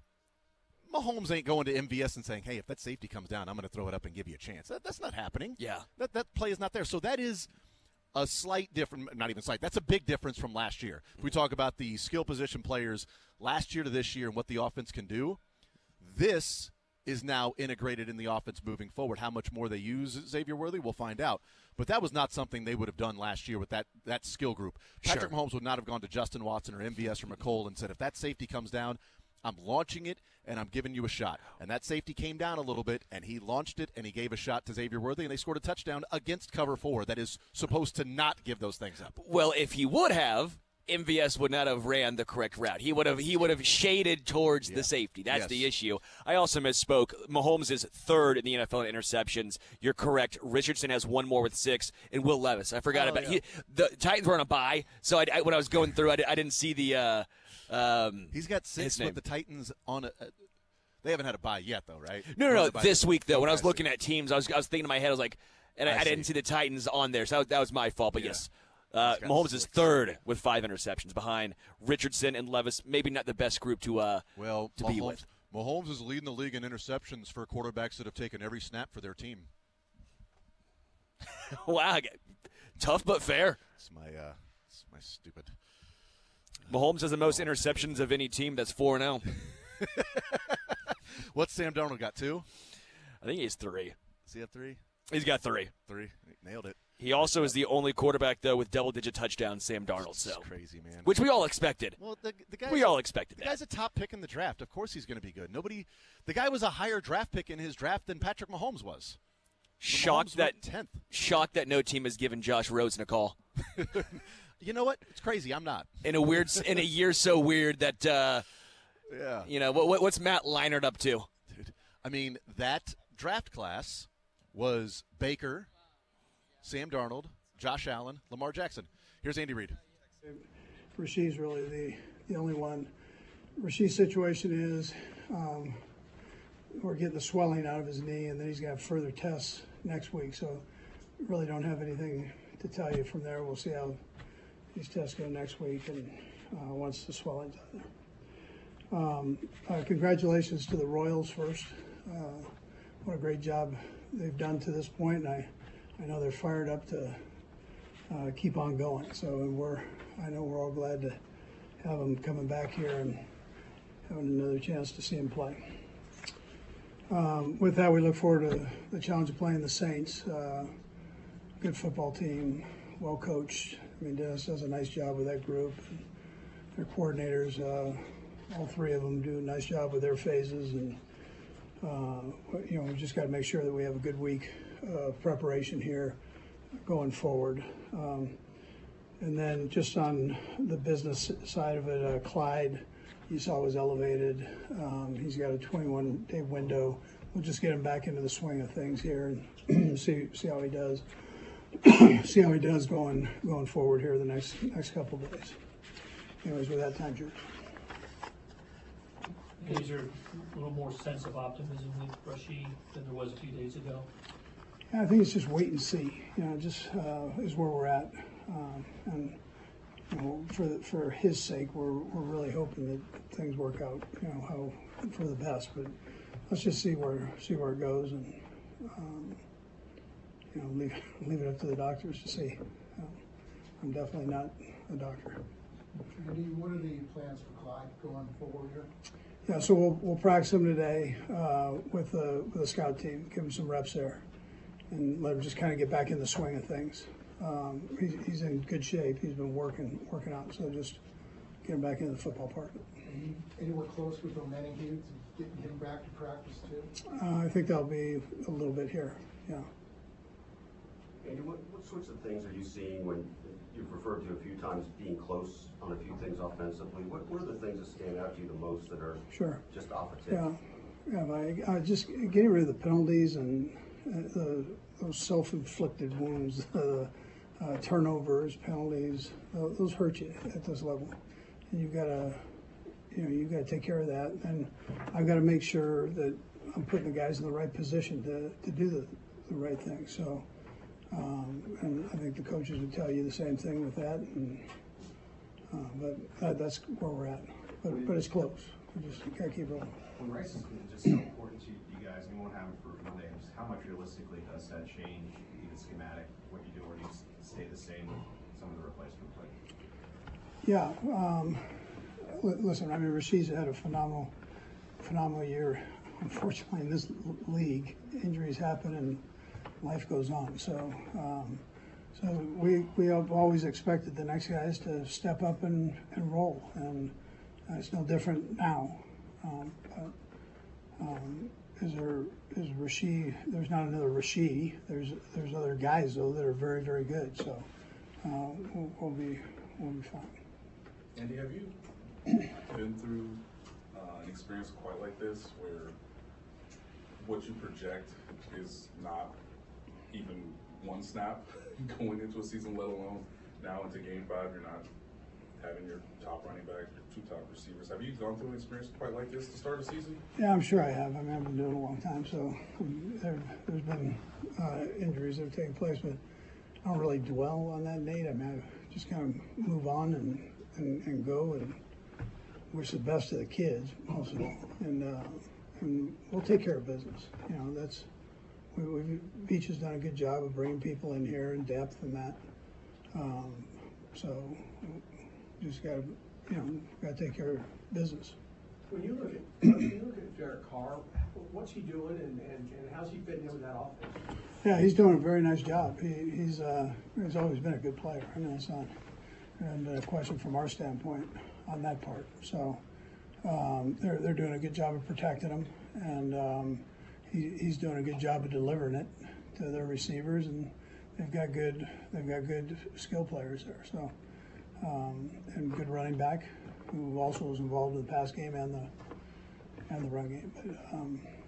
But he's done a very nice job. Yeah. I don't know if Tyron's will play, obviously, in the last game, but just wonder if you could speak to what he meant to sort of the defensive shift you guys had here, and this also what you've seen in the 3 years from Ben Rollins. Yeah, phenomenal player. I'll vote for him for the Hall of Fame going forward. I don't have a vote, but I would vote for him. So he's a tremendous leader. He actually makes this his home here. So I think when he's done, he'll probably come back here. So, but great kid, great player, brings a lot of energy. Yeah. Coach, the other player that you've got on the NFI list with B.J. Thompson, how's he doing in his rehab, and is there still a possibility to come back? Yeah, again, the doctors are monitoring him. He's doing good. To answer your question, he's doing good. He's in all the meetings and that. And, he's heading in the right direction. But we just have to see on that. I think time is a big part of that. We'll see how that goes. One of the things you mentioned, being close on a couple things. Looked like Jawan Taylor had a couple of those kind of penalties that were a problem for him last year early. Was it just officiating crew kind of thing, or was he getting into some bad habits? Those are correct. No, he's got to fix those. I mean, he's got to fix it. That's bottom line. He's very quick off of the ball, and takes a lot of pride in that. But you can't be. You got to make sure you're not offsides. So he's got to take care of that part. He will. Okay, thanks, Coach. All right, there's Andy Reid, and the update is just that Rashee Rice not practicing. They're going to wait and see. They are waiting for the swelling to go down. He'll get further tests next week. Once the swelling goes down, there's optimism.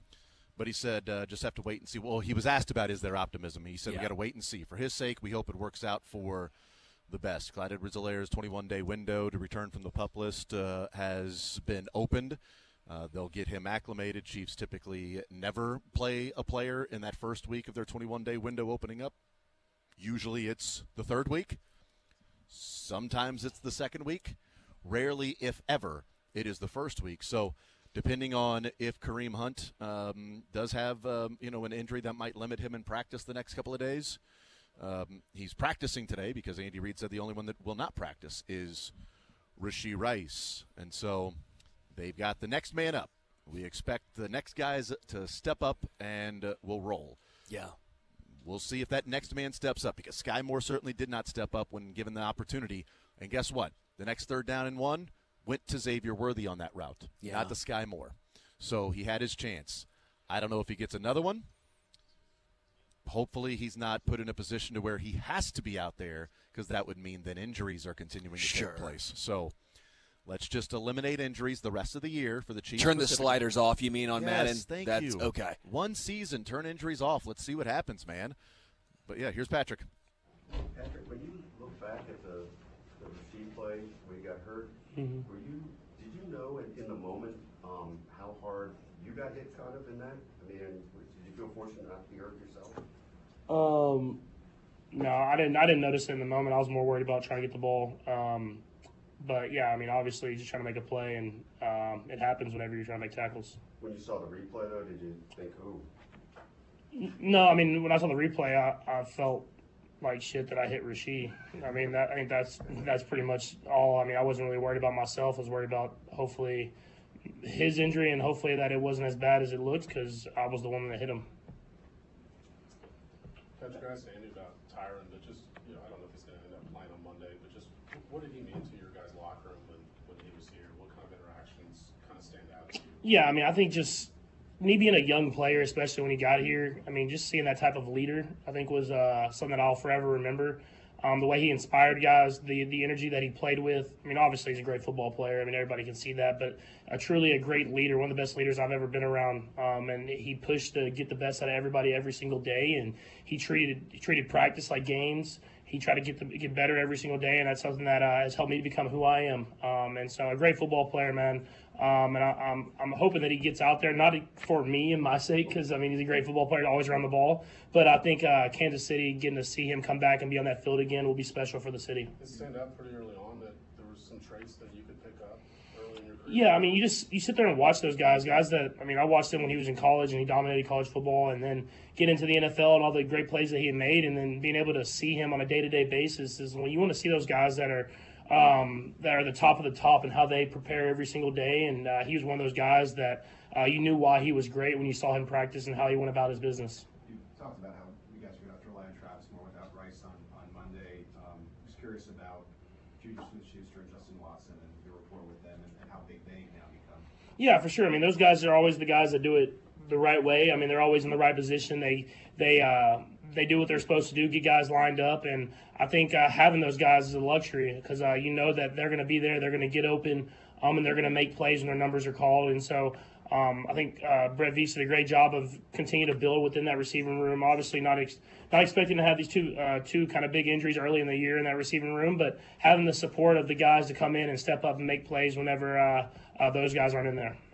Speaking of Juju, when the Chiefs bring back a player who had been here previously, Jody Fortson, I guess would be the latest example of that, and Kareem, how much are they able to hit the ground running, and like maybe a percentage basis do they have? Yeah, I mean, they always have a good feel for our main stuff, our base concept stuff. Every year in the offseason, Coach Reed adds new stuff, and the offense coaches look around at what we can do better. And so they have to learn some of that type of stuff. But I think you've seen with the guys that we've brought back is guys that are very intelligent.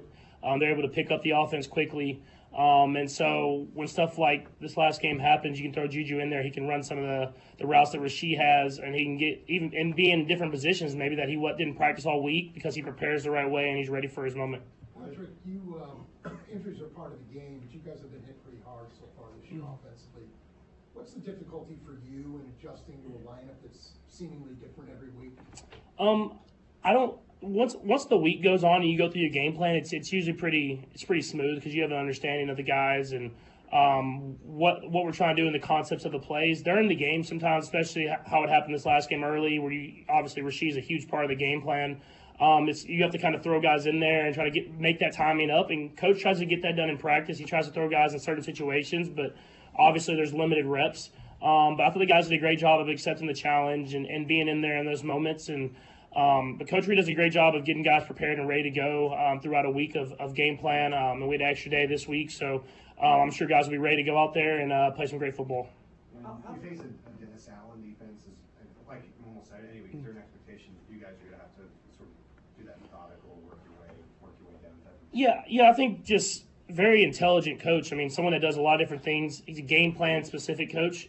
Someone that it's not all about his defense. He looks at the offenses and what they do best. He tries to take those away, and he's really good at it. And so he'll throw change-ups in there you might have not seen the entire season or in his past because he thinks this might work this week. So it'll be a great challenge for us. They play a physical team. They play extremely fast. And they have a lot of great players and veteran players, so they can kind of get away with stuff because they know what they can and can't get away with. So you got to make sure that you're really on top of every single check at the line of scrimmage and prepared for everything whenever you step to the football. Can you talk about the big play, the 4-yard touchdown pass, what that did for the offense that day, and what it does for your receivers' confidence and the whole offense? Yeah, I mean, whenever you hit those deep passes, it kind of opens everything up because defenses have to have more and more respect for any ability to score on one play. And it was big in that game. I mean, they were starting to get more and more downhill because we were running the ball and we weren't moving it and throwing it vertically. And so when we were able to hit that deep one, it kind of opened up the offense at least a little bit. And our goal is to continue to show that we can do that on a week-to-week basis. And even more than one time a game. So there was more opportunities in that game to go downfield. So I have to continue to push the ball down the field so that it opens up everyone else underneath. We'll go a few more. We'll go Nick, Todd, and then Blair. Go ahead, Nick. Patrick, when you're building chemistry with a new receiver, a guy you haven't worked with in a while, how long does it really take for you guys to see the field the same way? It depends on every receiver. I think we have a lot of intelligent receivers in this receiving room right now, and so I feel like we're all seeing the field the same way. But now it's about me just having that trust and giving them those shots to make plays in traffic and stuff like that. And so, like I did with Xavier on that deep one, I think there was more opportunities to throw even to him later on in that game. And so just continue for myself to give him those chances to go out there and make plays and be the receiver that he is. And that goes throughout the entire receiving room, the tight end room, and the running back room. Tom, a couple of non-football things. I mean, you're pretty excited about this Royals playoffs, kind of moving on here. They'll be back here in town. What's your excitement level for that? Yeah, I mean, it's awesome. I mean, it's great for the city. I mean, I've heard all the stories about how awesome the environment was the last time they were in the playoffs, and they're going to go up against a great baseball team in the Yankees, historic baseball team. And so I'm just excited for these guys. I mean, they're hungry. They're playing great baseball right now. And to be at the K, a sold-out crowd, hopefully, and get to see that October baseball there is going to be special. And on our radio station this morning, known Yankee fan Garrett Dieter maybe sniffing around for you for tickets. Is that appropriate for something like that? Yeah, man, I'll let him be there because when we hopefully win, I'll get to talk trash. So no, it's he's a big Yankees fan. I think if the Yankees lost this series, he might have to move cities. So let's see if we can do that for him. Keeping with the baseball theme, it just occurs to me that because of the sport you play, have you ever been to a postseason baseball game? I've been to a postseason baseball game. Back when I was in high school, the Rangers made the World Series a couple of times, and so I got to see them lose, I think, Game 5, against the Giants one year, and then I watched them lose, or maybe win the game that I was at when they went up against the Phillies, and they ended up losing in Game 6 in that ball on the warning track. So, I mean, I've had some close heartbreaks there with the Rangers, but the Royals are going to turn it around for me. Thanks, Patrick. All right, there you go. There's Patrick Mahomes. And, yes, Garrett Dieter this morning was talking about getting tickets to the Royals, and Sherman and Steven St. John's like, it better not be Patrick. It better not be Patrick that's doing it. Dieter's like, no, it doesn't have to be Patrick. But is Lebo getting to the bottom of it? Because we know Lebo's going to get to the bottom of it. Job, Lebo. That's why he has the sounder. Is that appropriate? So Dieter's trying to get tickets from you to the Yankees game, to go to the Royals game, to where Yankees game. Is that appropriate? I love that question. Is that appropriate? And also Mahomes saying, well, it'd be great when the Yankees lose so I can talk smack. Yeah, but still, you don't need to get him tickets, though. He's a make him Yankees pay. fan. Yeah, you don't need to get him tickets, though. Well, you can get him a ticket, but be like, everyone else is free, but he's got to pay double. Hey, Mahomes knows better than to give bullets more material. He said if they win. He did correct himself. You can kind of hear him. Good call. Yeah, I don't think the Yankees are going to. Can't have ownership getting quoted, though. You know, we just can't have owners getting quoted. Owner of the Royals said they will win against the Yankees. Mahomes is the Jerry Jones of baseball. He's got to get a quote out. That's exactly right, man. Looking for glory hole. Looking for glory hole. Beat you to it. Dang it! I want me some glory hole. That's what the Royals are trying to get in this playoffs, man. That is absolutely. How many right. wins do they need? 8.5 wins. 4, 8. They need 11. I was making the joke of the, when he was. I see. No, okay, we'll move on from that one. That's. I got you. That was. They need 11 wins, Sterling. 13 total wins. They've got 2 down, so they need 11 more wins, and they can only suffer 8 losses. They can go 11-8. They can go 11. How about that? You can go 11-8 and win the World Series. Right now, the Royals, if they just play .550 baseball, that's all you need. Just a little 11-8 ball. That's it, man. Just go 11-8, dude. That's all good, man. I can guarantee you, no 7-game losing streak will happen this postseason for the Royals. I can guarantee you that. Yeah, no, there's zero chance that they can lose 7 in a row. Yeah. Yeah, I don't know if that's ever happened in the history of baseball. Yeah, you can't lose 7 in a row. Well, that's my point. They've had 2 7-game losing streaks in September, so that was. I can guarantee that won't happen. No, I'm with you. I will second that guarantee. I'll double it. I'll double that guarantee. There's zero. Where can I go bet my mortgage on that? Yeah. No. Can you bet? Does DraftKings have a 7-game losing streak? Yes or no? Let me postseason check. for the Royals. Well, Baltimore has a 10, so I guess no kidding. In fairness, no kidding. Yeah, it's minus 25,000 here for no. So cool. Damn. I'll put 25,000 on it and make $100. There you go. 25,000 to make 100. Because that usually Vegas doesn't give away money, but that seems like free money. I agree. What do they know? What? It feels like a principal alone bet. I should bet yes. based on principle, it feels like they are daring you to put money on the no. I can't wait for the Royals to beat the Yankees and that $309 million salary flush down the toilet yet again. Yeah. This is for all the small market teams. This is Midwest versus the East Coast elites. East Coast biased. Come on, man. They're not going to be able to fly over Kansas City when they come here on Wednesday. If they do, they're going to see in the cornfields, they're going to see go Y'alls. The boys are playing some ball. Playing some American League Divisional Series ball is what they're going to be doing on Saturday. No doubt about that. Getting that win, the sweep against the Orioles. And now they get ready for the Yankees. Here's George Karloftis. About the defense in general this year, you guys seem to be off to a great start. Yeah, we'd like to start games a little better than we have, just, those first couple drives and whatnot. But, just proud of us, just sticking together and finishing it out when we need to. What about the first drives of each game, what can be adjusted there to tighten that up? It all starts with your daily approach, so, starting today, just tighten up the screws a little bit with everything, starting the game off a little hotter and really being on our stuff from the get-go. George, what do you see from the Saints offense?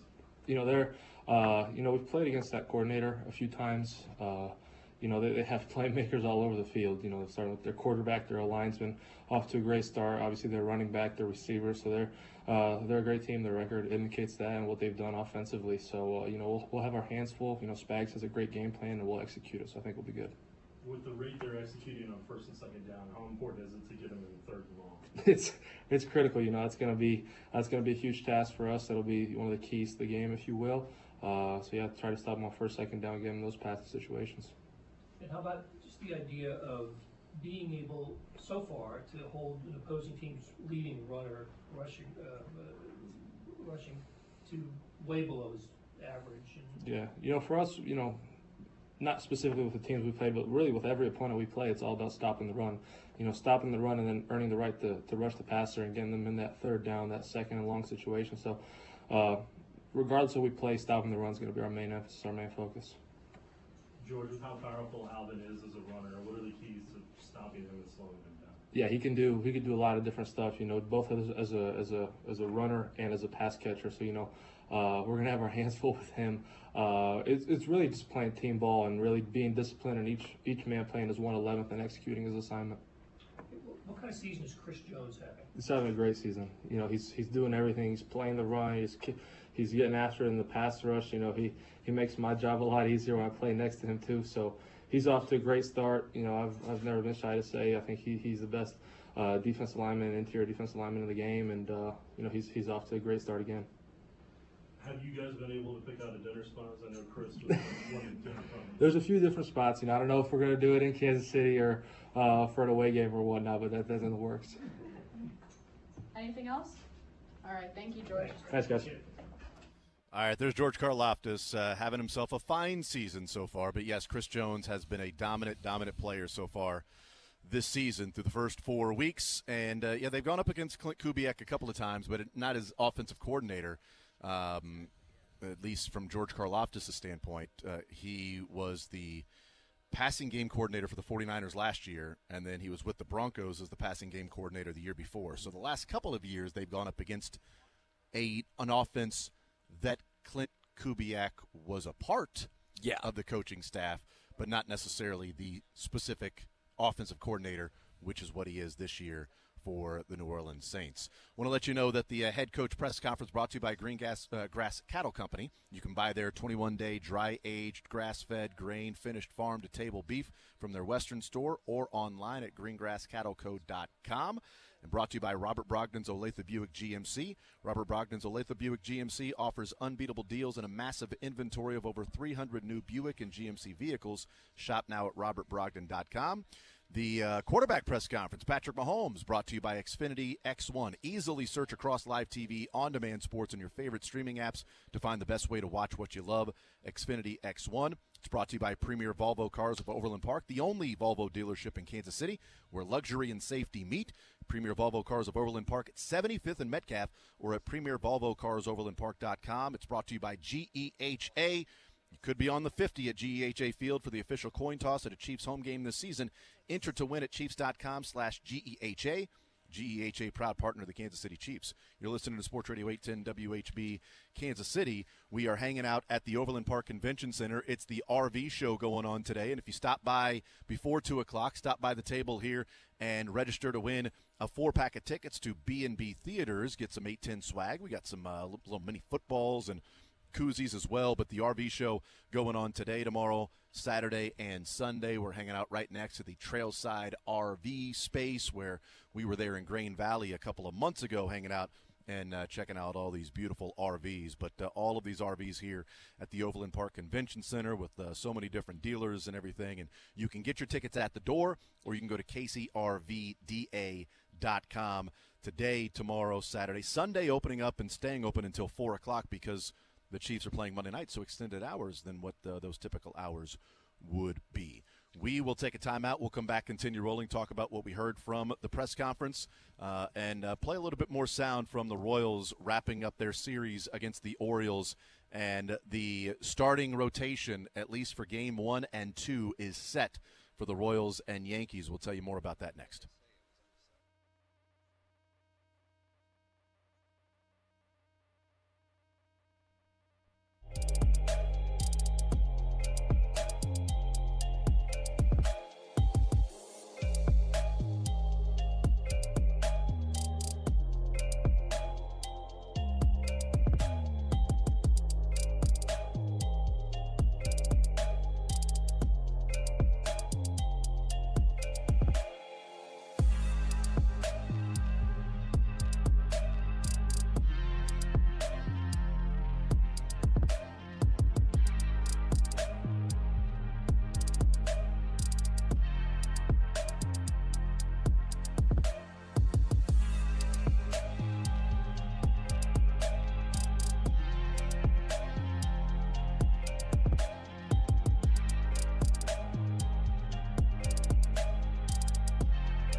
we got some sports or leisure at 1 o'clock. Johnny's Tavern, $25 will be given away. Leisure. In sports or leisure. We are hanging out today at the Overland Park Convention Center until 2 o'clock because the KC RV show going on.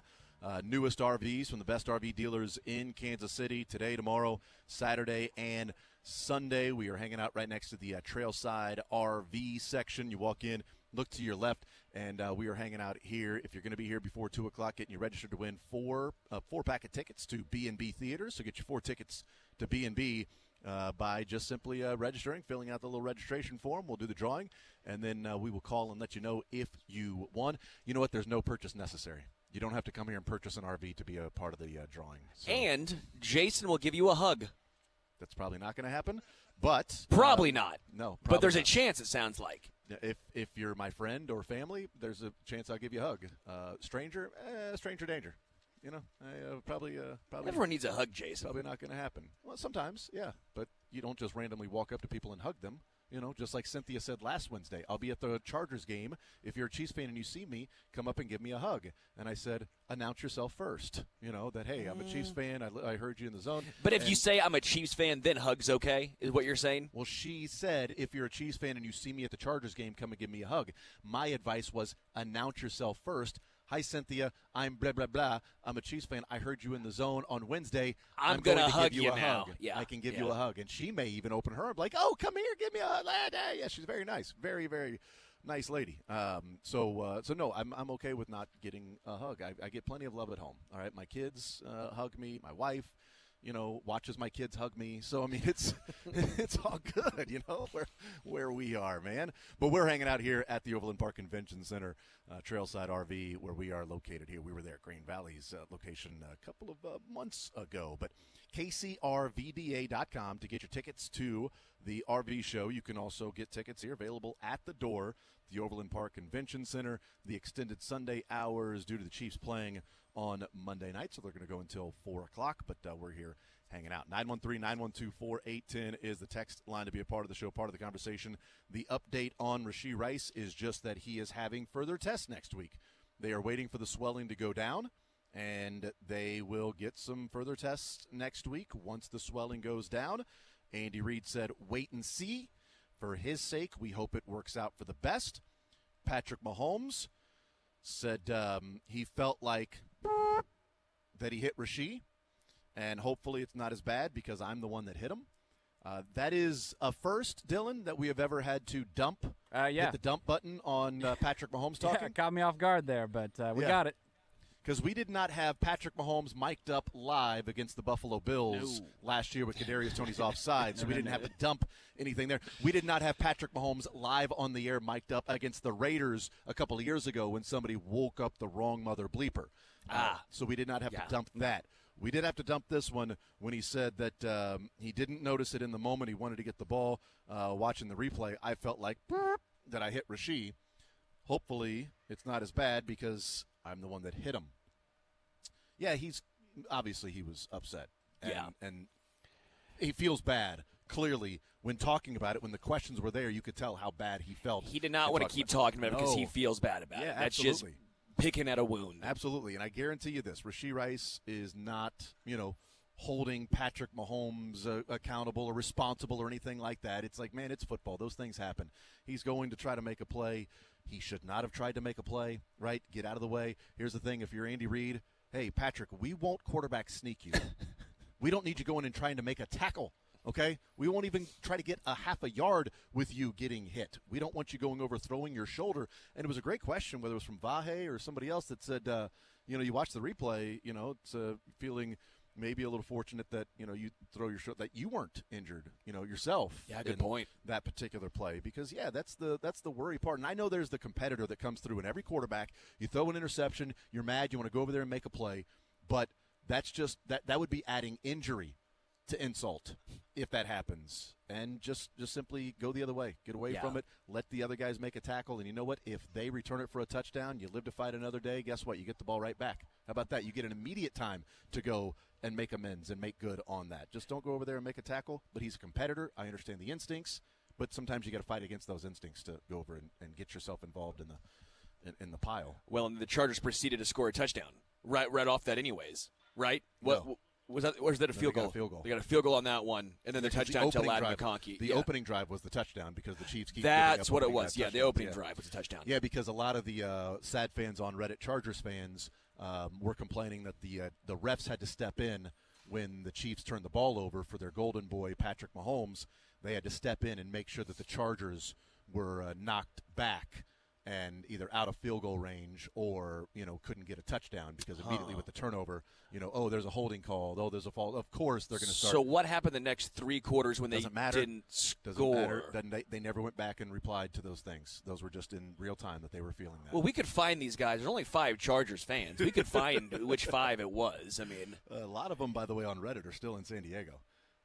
I would assume so. Because a lot of them were commenting on Joey Bosa wearing a San Diego Chargers shirt on the sideline, by the way, if anybody noticed that. They're still San Diego to me. And they're still it's still the St. Louis Rams. But a lot of people on Reddit noticing that going, hell yeah, Joey, hell yeah, Bosa. It's like, oh, hey, now he actually endears himself to Chargers fans because usually it's, hell yeah, Joey, you're actually playing today. Hell yeah, Joey, you're on the field. But I was going to George Karloftis' comments there, how the defense has been great so far for the totality of the season, right? They've been outstanding. I think you can start saying they are an elite defense still, even without L'Jarius Sneed. But the issue has been the first drive. Mm-hmm. They spotted, partially because of the Mahomes interception, but 10 points. Yeah. They let them drive down the length of the field and score a touchdown. That first drive, yet again, that has been an issue. But at the same time, it's almost like a boxer. Like Spagnuolo's like, let's see what you do. I'm playing vanilla. Let's see what you do. You might get a touchdown on the first drive. That's going to be your best drive all day, guaranteed, because now I know what you want to do. And now I'm going to make you play left-handed. Because that's what Spags does. Yeah. For teams that run the football, they take away the run. For teams that throw the football, they pretty much take away your best receiver. They did it with the Bengals and Jamar Chase. So I don't know. I would love to almost dive deeper in with Spagnuolo and even Karloftis when he was given that quote of, we got to start off better. How much of it is it, yes, you need to start off better, but how much of it is also a vanilla or feeling out process, that first defensive possession? Yeah, let's talk a little baseball here. The game 1 and 2 pitching matchup is set. They're in New York. Game 1, we talked about this yesterday, how important it was that if the Royals were going to win the series, can they just simply take care of business on Wednesday and win Game 2 so that we aren't talking about Game 3 today with Michael Wacha going to the mound and then having to make a choice. Do you start Brady Singer on Saturday in New York, or do you go with Cole Reagans on short rest, which maybe is more viable option with him only going 80 pitches on Tuesday, but it would be short rest for Cole Reagans to start Game 1.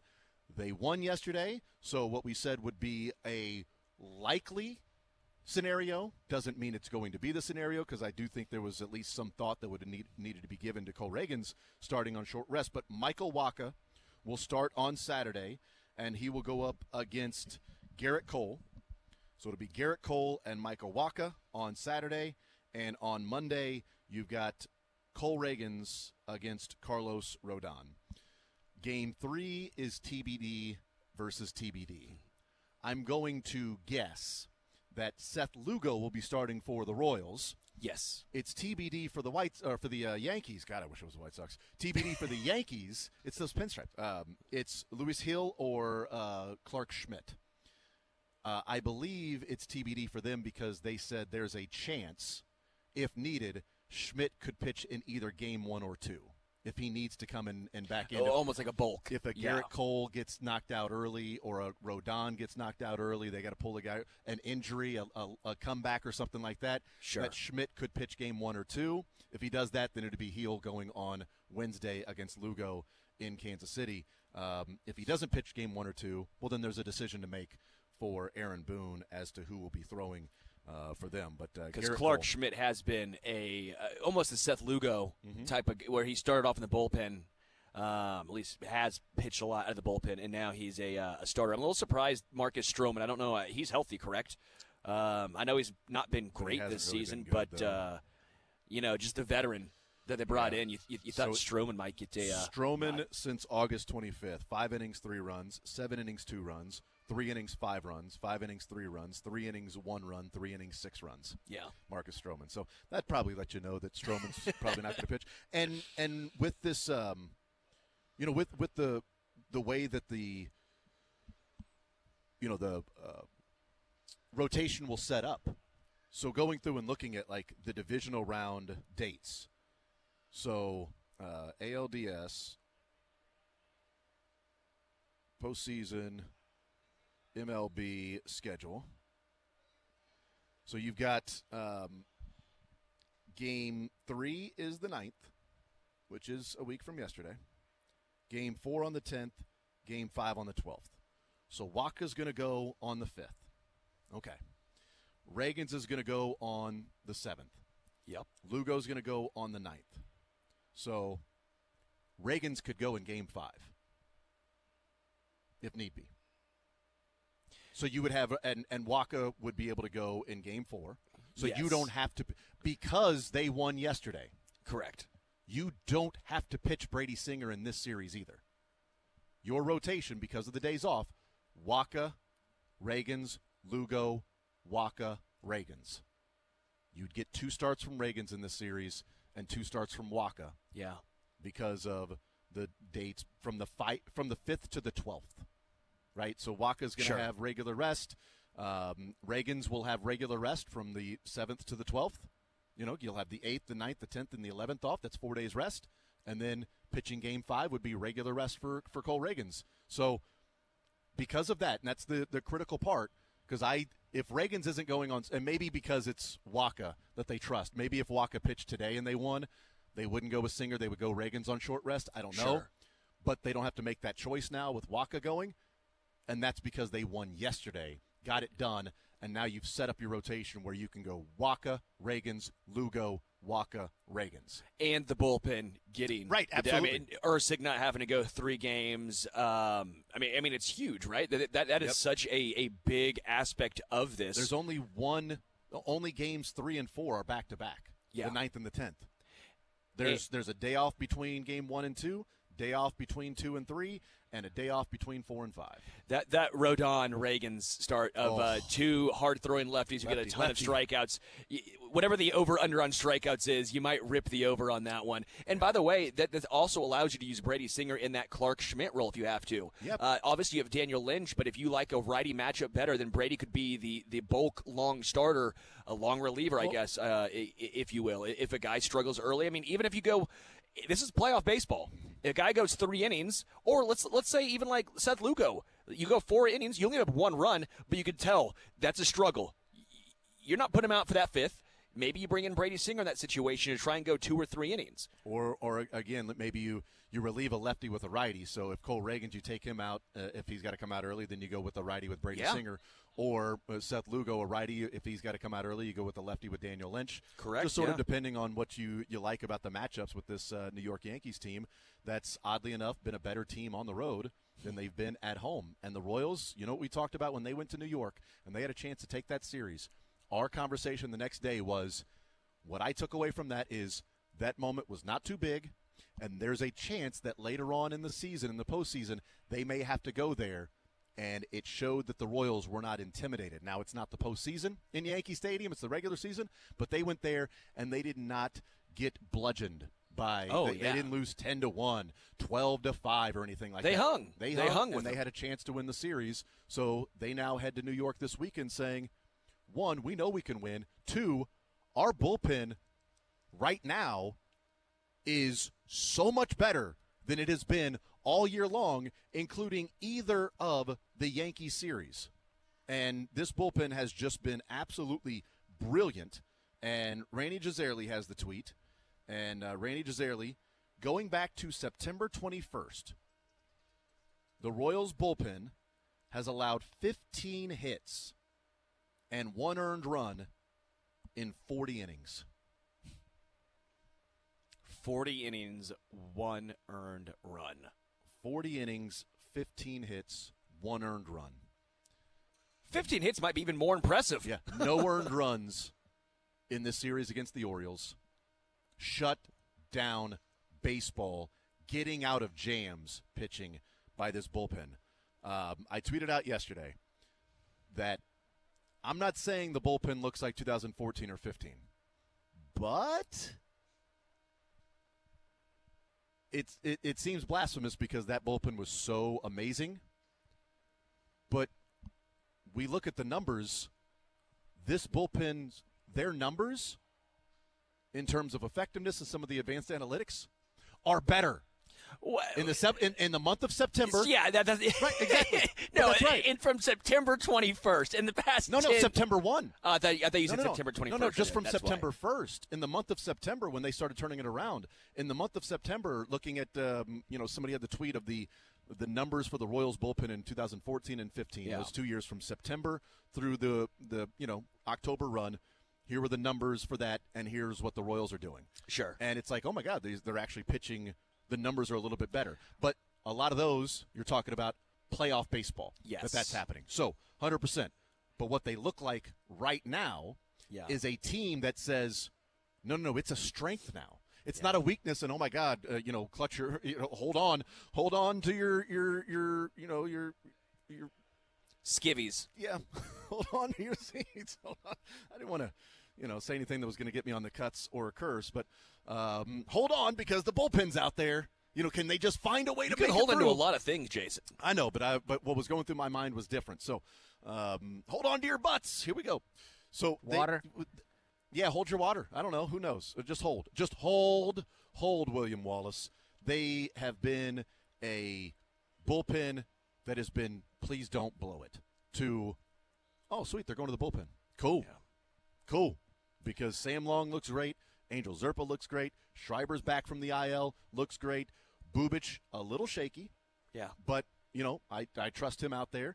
And Lucas Erceg, the reason they went and got him, he came through in both Game 1 and Game 2 doing what the Royals acquired him to do.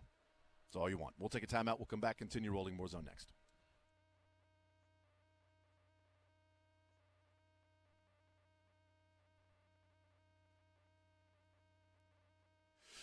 Folks, if you're out there and you've got a home and you're looking to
at the door, or you can go to kcrvda.com. We are right next to the Trailside RV location here. We were at their Grain Valley location a couple of months ago. Fantastic spot. You can get down here and check out all of the newest RVs from the best RV dealers in Kansas City. It's going on right now until 8 o'clock. We're giving away a 4-pack of tickets to B&B Theaters. Those that stop by here before 2 o'clock and register, we're going to do that drawing and give away a 4-pack to B&B Theaters for you guys to go and check out some movies and go enjoy that at B&B Theaters. And a lot of people checking out these RVs and campers at the RV show here at the Overland Park Convention Center. We've been checking some of them out as well. Just, dreaming that dream of one day. Also a tailgate. Yeah. Imagine having one of these for a tailgate. Oh, dude, like this one right in front of us. That looks like what you would see in the SEC when they've got those big tailgates and they got where the RV, the camper parking. Yeah. The guys those SEC fans that'll arrive on a Friday. Yep. And then spend all day on Friday and then camp out Saturday and Saturday morning tailgate. Well, they have the TV that comes out too. Yeah, right. I mean, it's sure. The food's going to be good. The spread's going to be good. Whoever pulls up in one of these at a tailgate, the spread is better come correct electric. On that if you don't if you're going to pull up in that thing, or we're bringing that, so you better come correct with the food. Oh, you guys that are joining, Arthur, we got Good the call. TV, we got some luxury seating and everything. Dog, there's like a granite kitchen countertop in these things. Like they're cooking in these things too. Yeah. I want what they're serving. 913-912-4810 is the text line. Rashee Rice was in the Chiefs' locker room today, not available to the media, won't be available till he recovers from his injury. We'll see when that happens, but he was in the Chiefs' locker room today with a full leg sleeve, walking, Pete Sweeney said, about as normally as you can.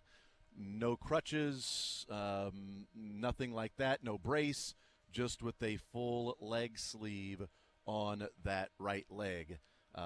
So I don't know what that means, but the swelling, they're still waiting for that to go down. Would he be walking on crutches if it was something that was completely torn, if something was not intact in there? Again, I didn't go to doctor school. I don't know, and I'm not trying to speculate on what's going on. I'm just simply saying what was tweeted from Pete Sweeney and texted to us from Todd, in that Rashee Rice is in the locker room, doesn't look like he's limping, does not have a brace or crutches or anything, just with the leg sleeve there as he's walking around. Who knows? Take that for what you will. I'm just disseminating the information. That's all. I want to take that as an extreme positive. Yeah. I did get express written consent from Todd Lebo and Pete Sweeney to disseminate that information. So I part of my, I don't want to say concern, but my still skepticism, and maybe it's because I don't want to get hurt. It's that emotional hedge, right? I'm emotional hedging right now. I get it.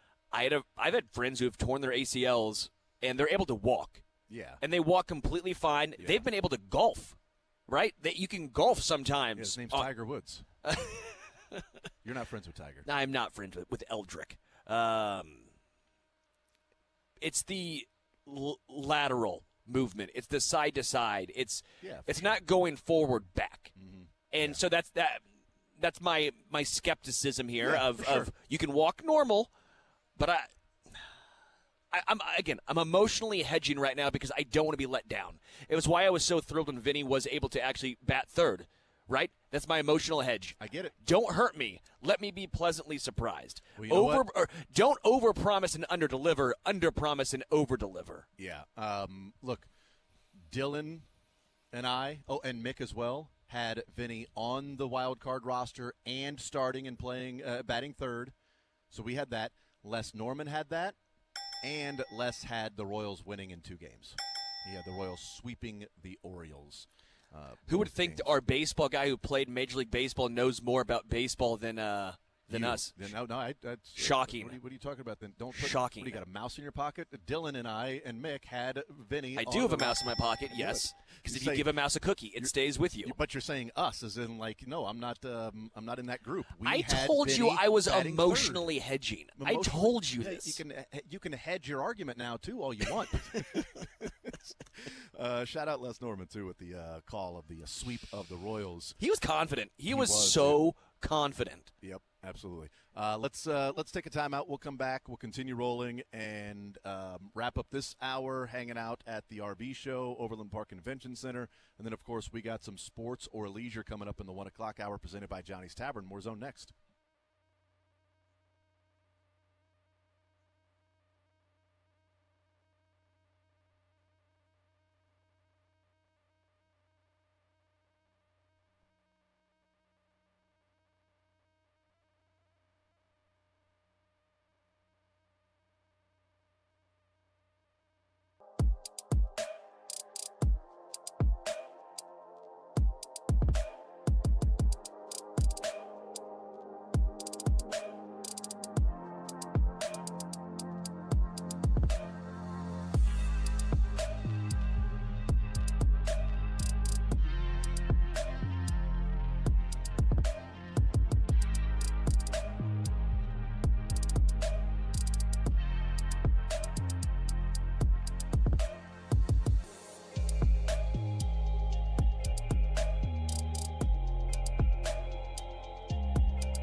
Till 8 o'clock tonight.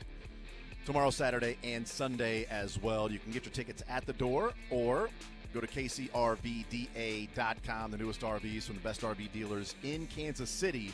Again, today through Sunday, we will play some sports or leisure coming up on the other side of the break. A little sports or leisure. 913-381-810 is the phone number to play some sports or leisure. $25 at Johnny's Tavern. I will say, though, being at 1 o'clock, thankful that the Royals won yesterday because first pitch would be at 1:30 today. You know what we're not doing at 1:30? Watching Royals baseball. Baltimore ain't watching Orioles baseball either, but for different reasons, we get to hang out for a couple of days and get ready for this Yankee series.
Jason Anderson.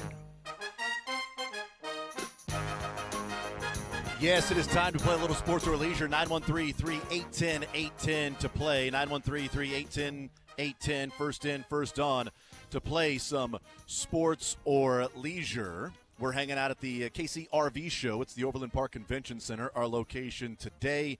They are open until 8 o'clock tonight. Tomorrow, 10 a.m. to 8 p.m. Saturday, 10 a.m. to 8 p.m. And then Sunday, 10 a.m. to 4 o'clock in the afternoon. Extended hours on those extended hours Sunday.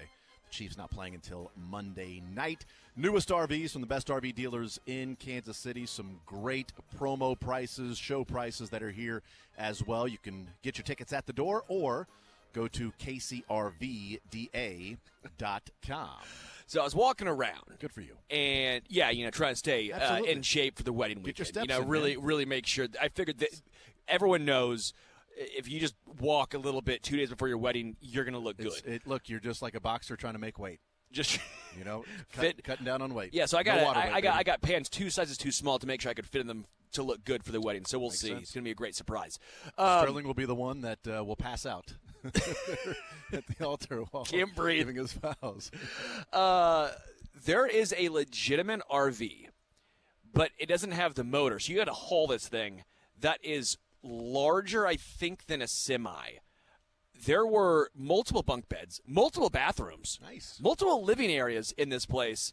That's what we're going to take when the Royals go to the World Series. So as a heads up, you can drive. Done and done. We're going to fit it on Easton. You have a Toyota Camry.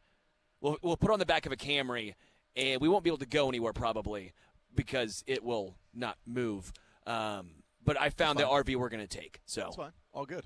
Yeah, that'll be perfectly fine. So business, I'm so 810, put it on the business card. Yeah, you think they're fine with it? Yeah, it's not a big deal. They would be totally in favor of that. It's all good. 913-381-810, $25 to Johnny's Tavern. We are giving away in a little sports or leisure.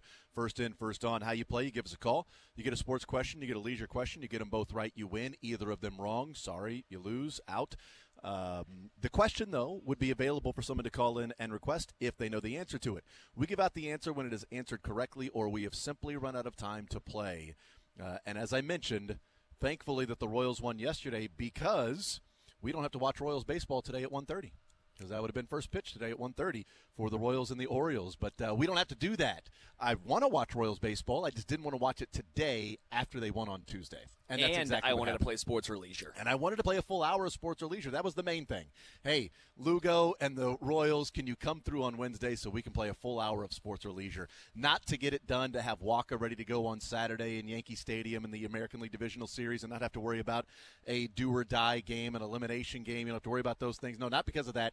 For the full hour of sports or leisure presented by Johnny's Tavern. Let's get into the categories for leisure and sports. The sports side first.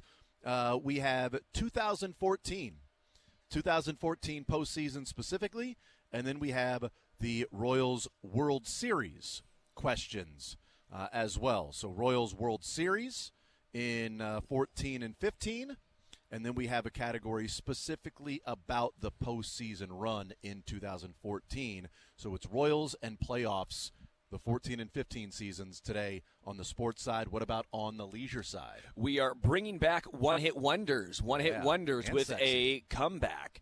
Yeah. Riddles. We still have some riddles out there for folks to have some fun with.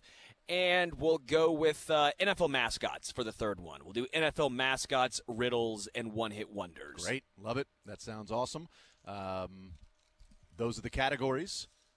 We told you how to play. I'm good to go. Sterling, you good to go? I am good to go. Dylan, how about you? What say you?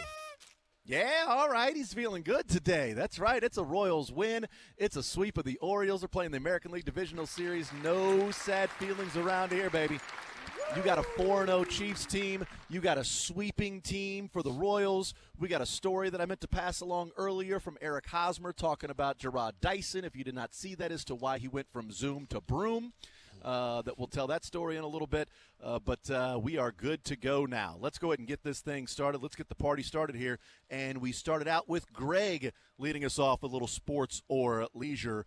Greg, welcome to the show. What's up, man? What side do you want to start with? Sports side or the leisure side, man? Hey, I just got two things real quick before we start. Yes. I need at least a pizza for the doubleheader on Monday, the Royals Chiefs, and I need a video of Sterling's National Lampoon Vacation with the Royals. Yes. Hey, we'll have video of it, man. We'll have video of it, dude. I'm telling you, we just gotta, we're setting this whole thing up, and really the bosses just have to make good and make sure that the listeners are not let down. Because we can't let them down. We don't want to. We're not trying to overpromise and underdeliver. We're just letting people know that if the Royals make it to the World Series, the Zone is going to take a road trip there in one of these RVs. Taken care of by the company. We're willing to do this. Well, yeah. We're willing to do this. Right. The ball's in their court. I'm not now. writing somebody else's check. I'm just telling you what the plan is. It's up to somebody else in their court to make sure that plan is realized. And that check cashes. It's also in the Greg. It's also in the hands of the Royals too. Yeah, to get true. there. So I mean, that's the first one. The hands of the Royals first and foremost to get there. But we'll see after that. But yes, let's get you a pizza for Monday night with Johnny's Tavern. Do you want to start on the sports side or the leisure side, brother? Let's go sports. All right. Do you want 2014 and Great. 15 World Series? So you want 2014 and 15 World Series? Okay. Game 1 of the 2015 World Series. Which player scored the winning run? Because we know which player tied the game up in the 9th in Game 1 of the World Series in 2015. But which player scored the winning You said 14. Is it Giants 15. or the Mets? It's Mets. Game 1 of 2015 World Series. So the World Series was both 14 and 15. I apologize, but the 2014 category is specifically about the 2014 postseason. The My World Series fault. both. No. Do you want to? I mean, maybe I can find a 2014 No, World that's Series fine. one. What are we looking for? This is the player that scored the winning run in Game 1 against the Mets, because we know who had the tying home run in the 9th, Gordo, but they had to win in extras. Who scored the winning run? That was the walk-off, not who hit it, but who scored it. This would actually be a really good trivia question because it's it is. Well, I mean, I know. I'm saying though, I want to give a hint, but it would give it away because it's also he's maybe. Well, I'm not saying it, but I know who it is. Say it. That's the leisure side. You know what? There is a connection to the current team. Salvi. Not that specific of a connection. Oh my God, That's too specific. That was a sneeze. Sorry about that. Yeah. That would have been too easy of a hint. That was his first answer, not his real answer. Yeah, there is a connection to the current team. Game 1 of the 15 World Series. It's so funny that we remember Gordon's home run so vividly in our minds. Yeah. Because I had to go and remember this myself. So Greg not remembering it off the top of his head, I am right there with him. Because last night coming up with the questions, I'm like, oh, that's right, yeah. Because I know Gordo hit the home run, but that wasn't a walk-off. That was like the United States beating the Russians. You still had to go and win the gold. Yeah, it was still right? Who they beat in the gold medal game, I don't know, but I know that it was Gordon in the 9th. Who scored the winning run?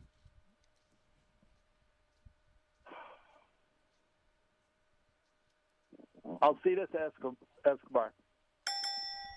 CD your way to Johnny's, to leisure. Yeah. Are you kidding I'll me? CD your way to. Well, because Michael Garcia is the connection. Michael Garcia is the cousin of Alcides Escobar. That's right. Alcides Escobar. My trivia was going to be that he also scored the first run of the World Series as well. Yes, I That's remember that. I didn't know if With a that home would give run. it away, though. Yep. Yeah, Well, he scored the first and last run of the Game 1. Yeah. He scored the first run of Game 1, and the last run of Game 1 was Alcides Escobar. Over to leisure with Sterling. One-hit wonders, riddles, and NFL mascots. One-hit wonders, please. All right, one-hit wonders. We'll go with... Go with it, then. Actually, this is a callback to Matt Derrick. Heck, let's do it. Let's call him back I right just now. died in your arms tonight. Must have been something I Must said. have been something. Just died in your arms tonight. Matt Derrick knew the artist right away. Oh, remember he actually said it. That? He said it. Are they playing? Are they playing today against the Mets? Oh, pretty good. Yeah, the second half. Yeah, right, yeah. You like that? Yeah. You like that? It's I've got it. It's cutting crew. Yeah, Is that right? Nails. Yep. Nails. And the Brew Crew is playing today against the Mets. Yep. The Brew Crew, cutting crew. Great You bowl. gave it to me actually with that. I don't think so. I don't think I did. But you know what? We are going to give you Johnny's Tavern because you earned it. $25 to Johnny's Tavern is yours. Go get that pizza from Monday night. Little double dip with the Royals and the Chiefs. Well done, Greg. We'll put you on hold and get your information. Congratulations, sir. Thank you, guys. Absolutely. There's a winner number one for Sports or Leisure today. Let's get some winners in here, man. Let's get some winners. Let's go to Scott next up on Sports Radio 810. Scott, what side do you think in Sports or Leisure to start off? Well, Jason, since you let Greg have a couple points, I just want to say I just got off the plane from Baltimore about a couple hours ago. Took my son and my old man, and it was a trip we'll never forget, man. It was so Scott, fun. And I got to give credit to the Oriole fans. They were incredible. Nice. You know what? That's cool. That's cool. Scott, you are one hell of a model American and a great Royals fan. And the second best part, besides seeing the Royals win, was all the butthurt Ravens fans on my flight back from Kansas City today. It just so much rigging by the officials going on. It's just it was just the chef's kiss to the entire week. So Scott, you were there at the game. Did the NFL refs step up and give the Royals the win too? Like, is there any legitimate wins against Baltimore for the Royals, for the Kansas City organizations? Yeah, you could actually see Goodell widening the strike zone anytime Erceg was out. Out on the mound. So I knew it. I knew there was somebody in the ear of the umpire. He kept listening in, and Goodell that makes total sense. I knew it. Carl Sheffers was like, that's a foul ball, even though it was fair. You had other guys that were, a fly ball down the right field line. The gunner Henderson ripping it down the right field line, blowing it foul. Oh, yeah, that was awesome. Thank you to the refs for giving the Chiefs and Lance Royals Stevenson's actually who that win. was. Yeah. Dude, Scott, that is so awesome, man. I'm so happy for you and your boy and your dad. 3 generations of Royals fans getting to watch that in Baltimore. That is absolutely a trip of a lifetime. I'm jealous. That's what I am. It was awesome. Way more expensive than I should have, but hey, you know what? It's YOLO, right? So yeah, exactly. Anyway. Well, you know what? Let's go. I knew a number of people that were going to. Real quick, I knew a number of people that were going to head to Houston because the tickets to the Astros were $30 for Game 1. They're $30. There were probably at least. We sat on different sides of the stadium. Once on the right field side, and for the first game, once on the left field side for the second game, and there were probably 2 full sections in the upper deck completely empty for both games. So hopefully the K is much more packed than that. Standing room only already. Yes. Standing room. I believe it's standing room only already for the K on Wednesday, and we don't even know what time the game starts. They don't have a start time yet. So there you go. But we do know 17:38 for Saturday. We do know the start time is 17:38 for Saturday. All right, let's go, Scott. Sports or leisure, brother? Let's go 14 playoffs, please. 14 playoffs for you. Okay. We said this the other day, and I'll ask it again because we joked about Mike Moustakas. Wild card game for the Royals. Down by a run in the 9th. Mike Moustakas leading off. They pinch hit for Moustakas, who had the leadoff hit for the Royals. Little duck snort, little booty knock, little Texas leaguer. We know who this is. Down the right field, just in front of the right fielder. He was then immediately pinch ran for, and the last thing he ever did in a Royals uniform was that. May have been his last thing in his Major League Baseball career. I think it was, yeah. He retired after that year. But who pinch hit for Mike Moustakas and got the leadoff hit that eventually came around to be the tying run? I can't remember another hit that this guy had for the Royals in 14, but Josh Willingham, I believe, 100%. is the. I don't know that he did either. It's the only hit I remember him in a Royals uniform, and damn it, he'll always have That's that. incredible. You retire that's your final Major League Baseball hit. That's insane. Done. Why? I mean, you go to the World Series, you get an American League Championship Series with that team, you get a hit that helps you win the wild card. They don't call on you again. Call it a career, man. Nice job. There you go. Josh Willingham is correct. Over to Leisure with Sterling. We have one-hit wonders, riddles, and NFL mascots.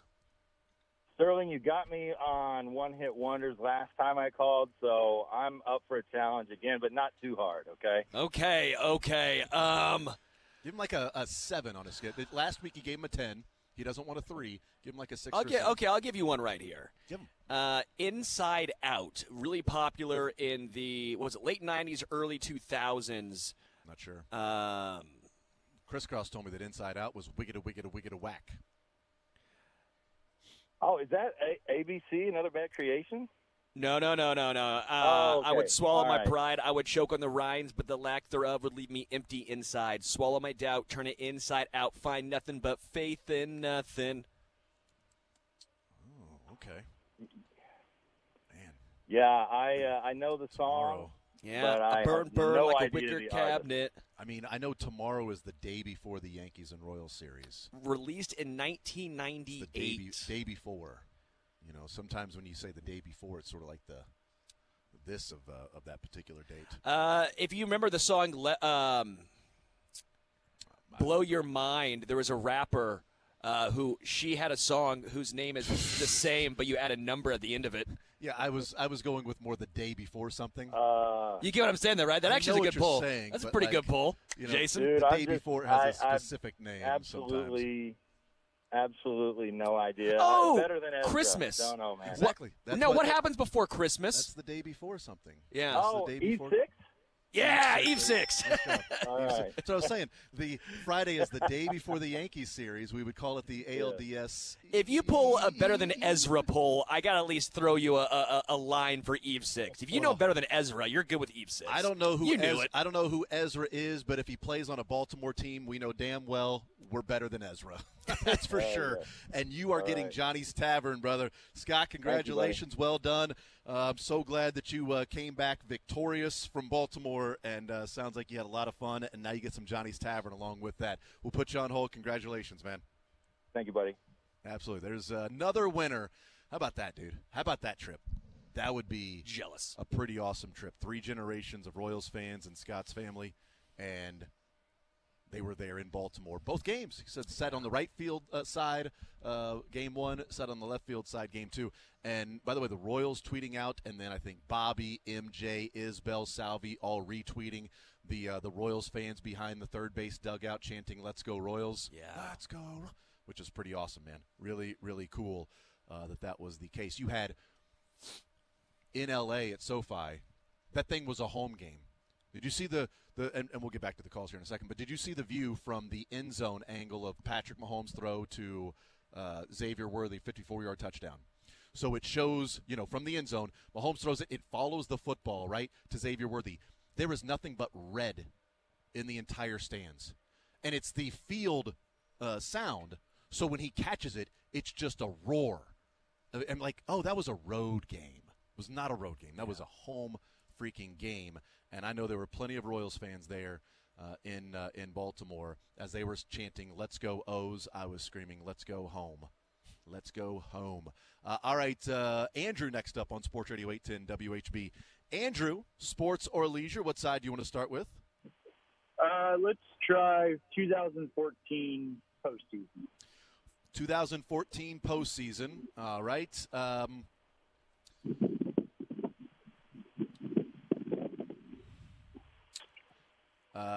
All right. Let's. Sorry, I want a good one, but not too hard. All right. Let's go with this one then.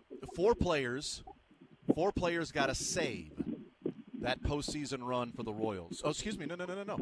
4 players got to save that. And I'm not going to do it. That was regular season. I apologize. I messed up my own question. Sorry about that. Let's go with this one. Who drove in the tying run in the bottom of the 12th and then eventually scored the winning run on Salvi's single? So we know Willingham with the hit in the 9th, but this person got the hit Drove in Was the it, tying run in the bottom of the 12th, and then was at third when Salvi got the hit down the left field line. Chester Cuthbert? You are so close, but you're getting it confused with the other guy that this guy gets confused with. Same initials. Yep. You are getting confused. I know that you know who it is, but Chesler Cuthbert is a random pull, but it is somebody along those lines with the same initials. Along those lines. Same initials? Yes, Same initials. Last name's a body part. And by the way, I have called this guy, I've said it more than once in my mind. I'm like, oh, that was Chesler Cut. Nope, it was not. It was. Last name's a body part? It is. CC?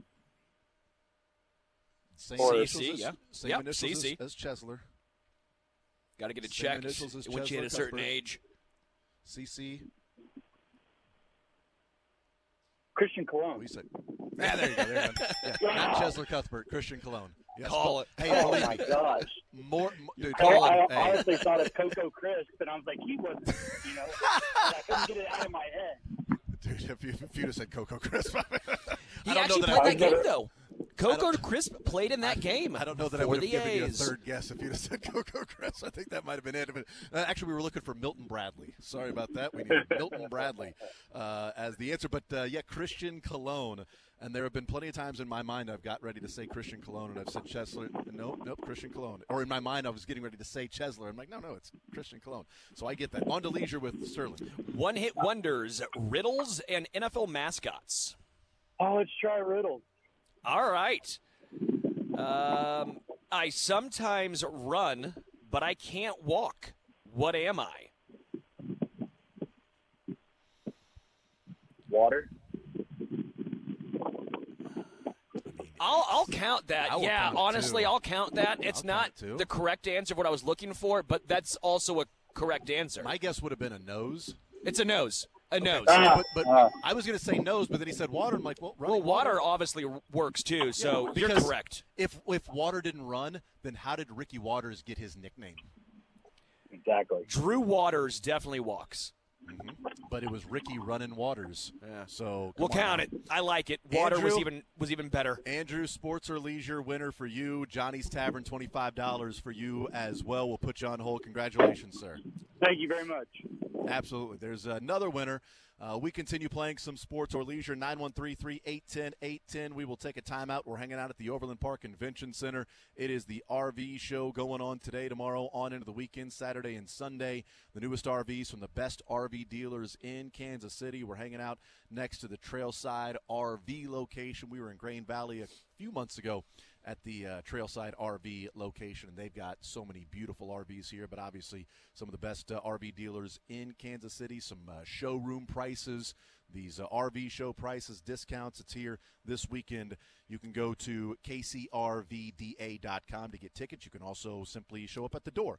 Tickets will be available at the door as well. We'll take a timeout, come back, continue playing some sports or leisure next.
dude, you got Zoom in your hair and you keep getting caught stealing here. Like you're 0 for 2 in steals. Yet you got Zoom in your hair, man. That's kind of embarrassing or whatever. And Rod Dyson looks at him and says, yeah, you're right. It shouldn't say Zoom. I'm going to go ahead and change it to Broom. And he had Broom in his hair for Game 4. Yo. And so Hosmer tweeted out and said, I'm going to tell the story about this picture, and it's a picture of Rod Dyson with Broom instead of Zoom for Game 4. That's incredible. And that was because of Orioles' Quentin Berry talking some crap to Rod Dyson, telling him, well, you keep getting caught stealing. All right, well, yeah, it says Zoom. It's about to say Broom, and then went and backed it up. That was after Game 1. Before Game 2, he said, it'll say Broom. Phenomenal, dude. Rod Dyson, hell yeah. Bold take for a guy who had 10 at-bats for the Baltimore Orioles that year. Yeah, no kidding. He was an outfielder, 10 at-bats. No kidding. So, you know what? Well done. That's the reason. The reason they swept the Orioles is because of him. Thanks, Quentin. Because of Quentin Berry. All right, 913-912-4810. Let's go to, I believe, Kyle is next up on Sports Radio 810 WHB. Kyle, sports or leisure, what side would you like to start with, sir? Hey, good afternoon, guys. Happy to you as well. DS weekend here. There you go. How about the mascot question to start? Okay, mascots. We will go with who's Swoop a mascot for? What NFL team is Swoop the mascot for? Swoop. I've heard Kelsey talking about Swoop. That's got to be Philadelphia. That is EAGLES, Eagles. That is Swoop. Nice job. It had to be a bird of some sort, right? So it was either Falcons or Arizona. Could be Ravens. Could be the Ravens, right? It could be. All right, on to the sports side, sir. We have 2014 specifically, and then we have 2014/15 World Series questions specifically. I'll do the take a shot at 14-15 World Series. All right, 2014-15 World Series for you. You know what? Let's just get this one out of the way. This is an easy one, but hey, let's have some fun. Game 5 of the 2015 World Series. Who hit the ball to third on Hosmer's Mad Dash? Who put the ball in play to third on Hosmer's Mad Dash? We know who threw it errantly home from first base, but you know what? Put the ball in play. Legendary Lucas. Yeah, that's right. That's what he was called. Lucas Duda. That's right. Yeah. Jeez. We don't really remember this part of it. Mm-hmm. Just the throw to first, and which is odd that Lucas Duda rushed it to a degree. I don't know. There was zero chance of it was not a close play at first. It was not a close play at first. So you knew when you caught it that you had that you were coming home because you could see it out of the corner of your eye that Hosmer was taking off. But still, this guy put it in play. So a sturdy fella is what Jason's saying.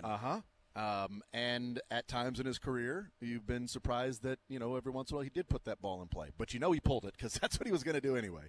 To the third base side for Hosmer to make his mad dash.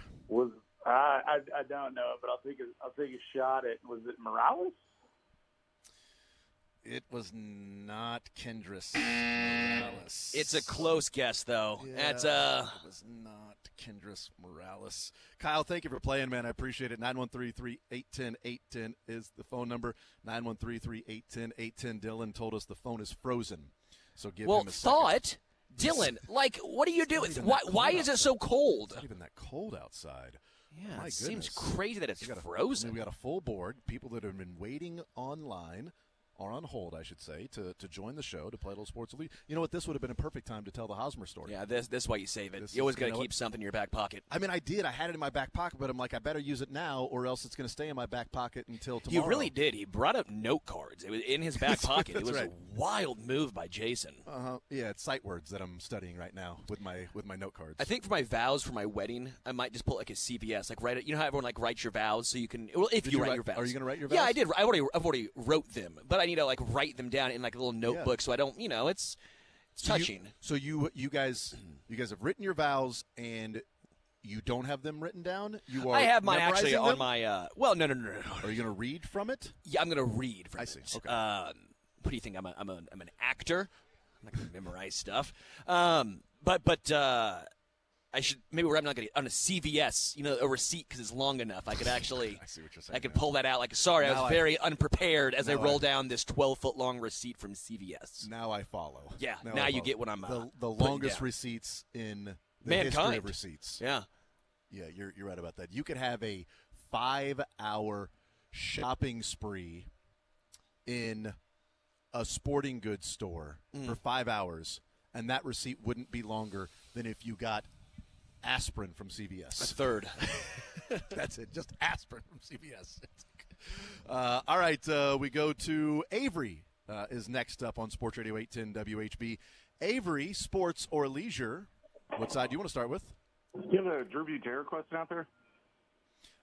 You know what? We do not have a Drew Butera question out there. All right, I will start with leisure. Leisure, we have one-hit wonders, we have riddles, and we have NFL mascots. I'll do NFL mascots. Oh, boo. Avery, you're better than that. What do you want? Okay. All right. We'll go. Avery's the smart. He deserves the harder questions. Who is? No. We're mascots. Who is T-Rack? What? How do you say that? T-Rack. T-RAC.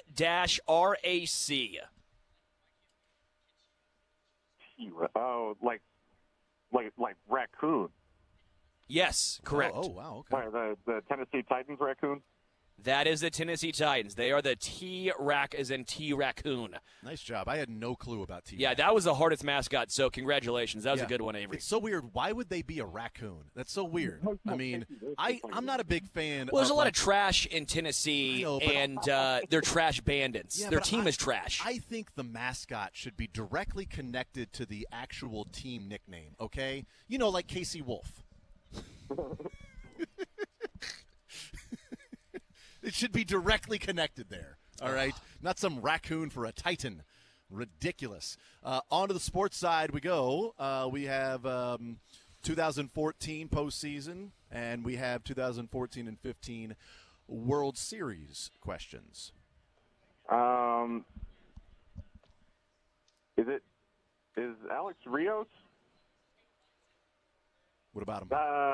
I'll take 15 World Series question. 15 World Series. Do you want the one that's out there, or would you like a fresh one? I'll try that. I think.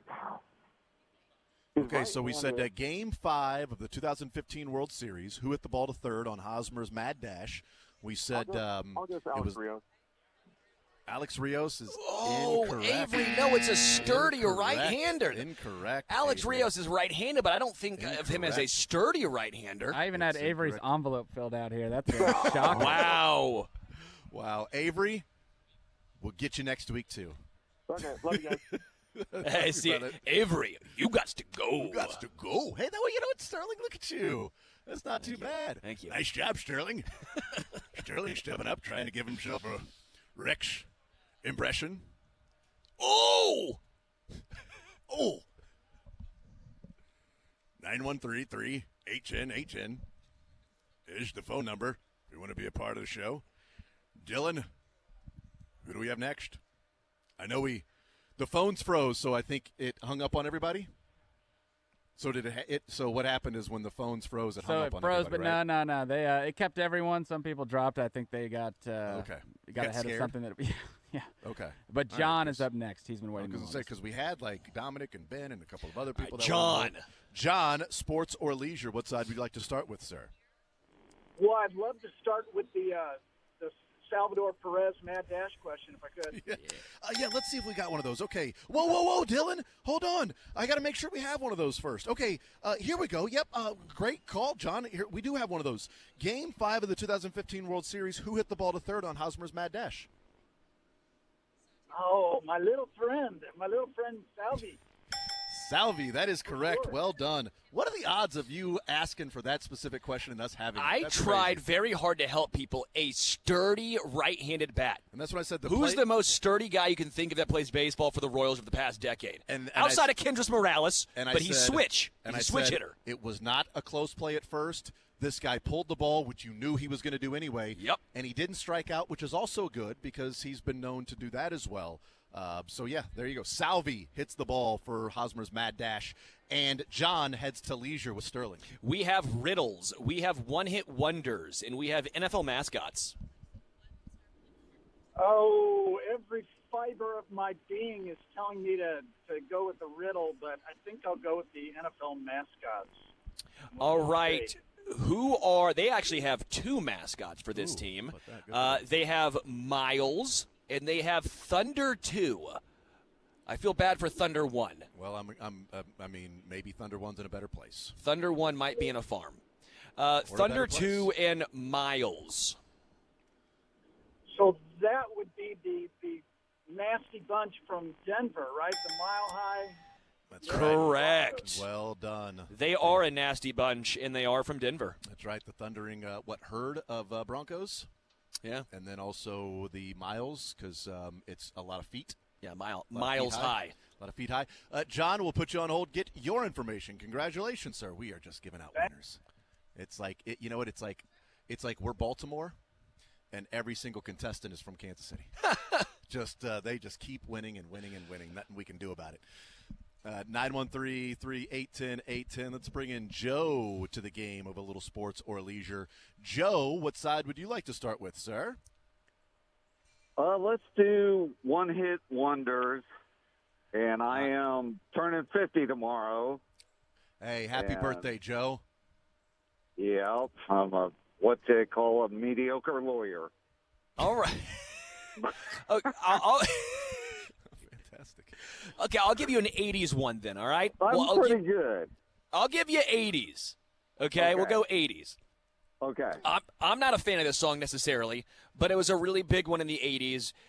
Video killed the radio star. It gets stuck in your head. It drives me insane. But first ever song ever played on MTV? Yeah. Or video.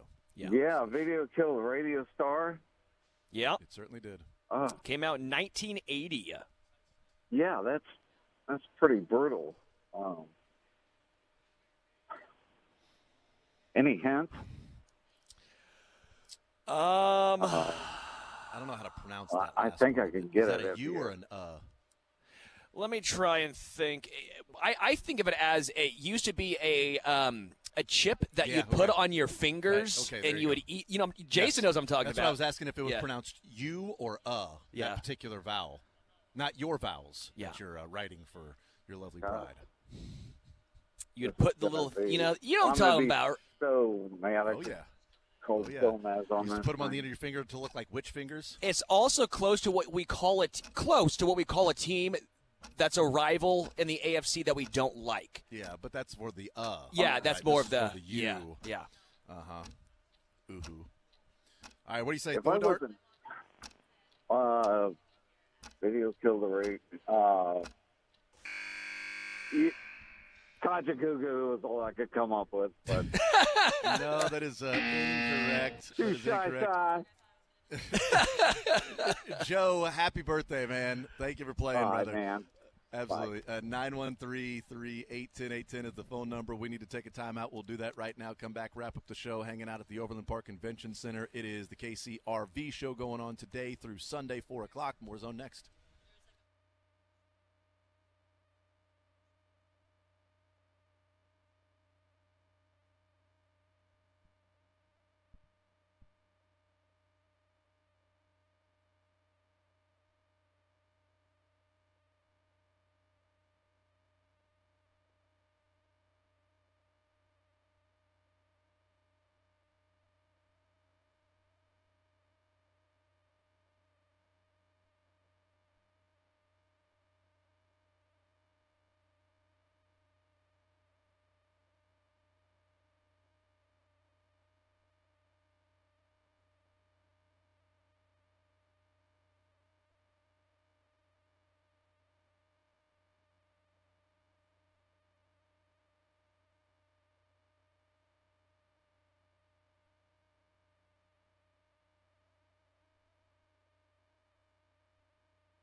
RV dealers in Kansas City going on today through Sunday at 4 o'clock. Doors opening tomorrow at 10 and Saturday and Sunday at 10 o'clock as well. 8 o'clock closing Friday and Saturday, and then 4 o'clock on Sunday. It is the KCRV show. Some of the newest RVs from the best RV dealers in Kansas City. We're hanging out at the Trailside RV area here. Tickets available at the door, or you can get them at kcrvda.com. Any questions we didn't get answers to? Yeah, I have one.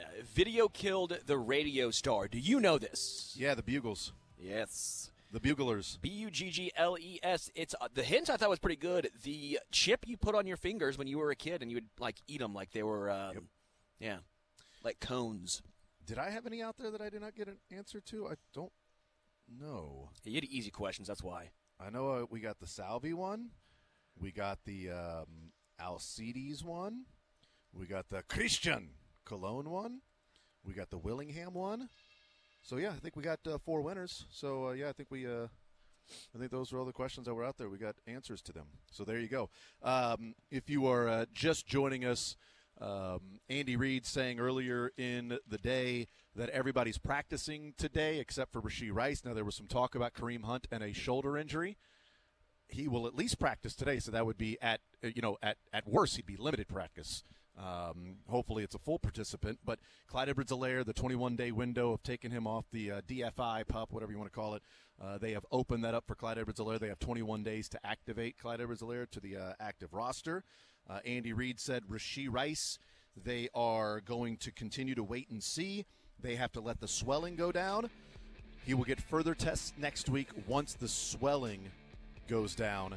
He was asked about, is there now optimism about this? And Andy, that's when he said, we're just going to have to wait and see how that whole thing shakes out. The Royals and Yankees have announced their starting rotation for at least the first 2 games. It'll be Michael Wacha against Garrett Cole on Saturday.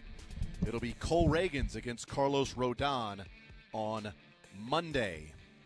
TBD versus TBD on Wednesday at the K. I'm going to guess that's Seth Lugo on Wednesday at the K. And that atmosphere and crowd is going to be amazing. There is playoff baseball returning to Kansas City as they go to Baltimore and they get those 2 wins. We are getting out of here. We'll hand it over to the program with Soren Petro. He's got you next right here on Sports Radio 810.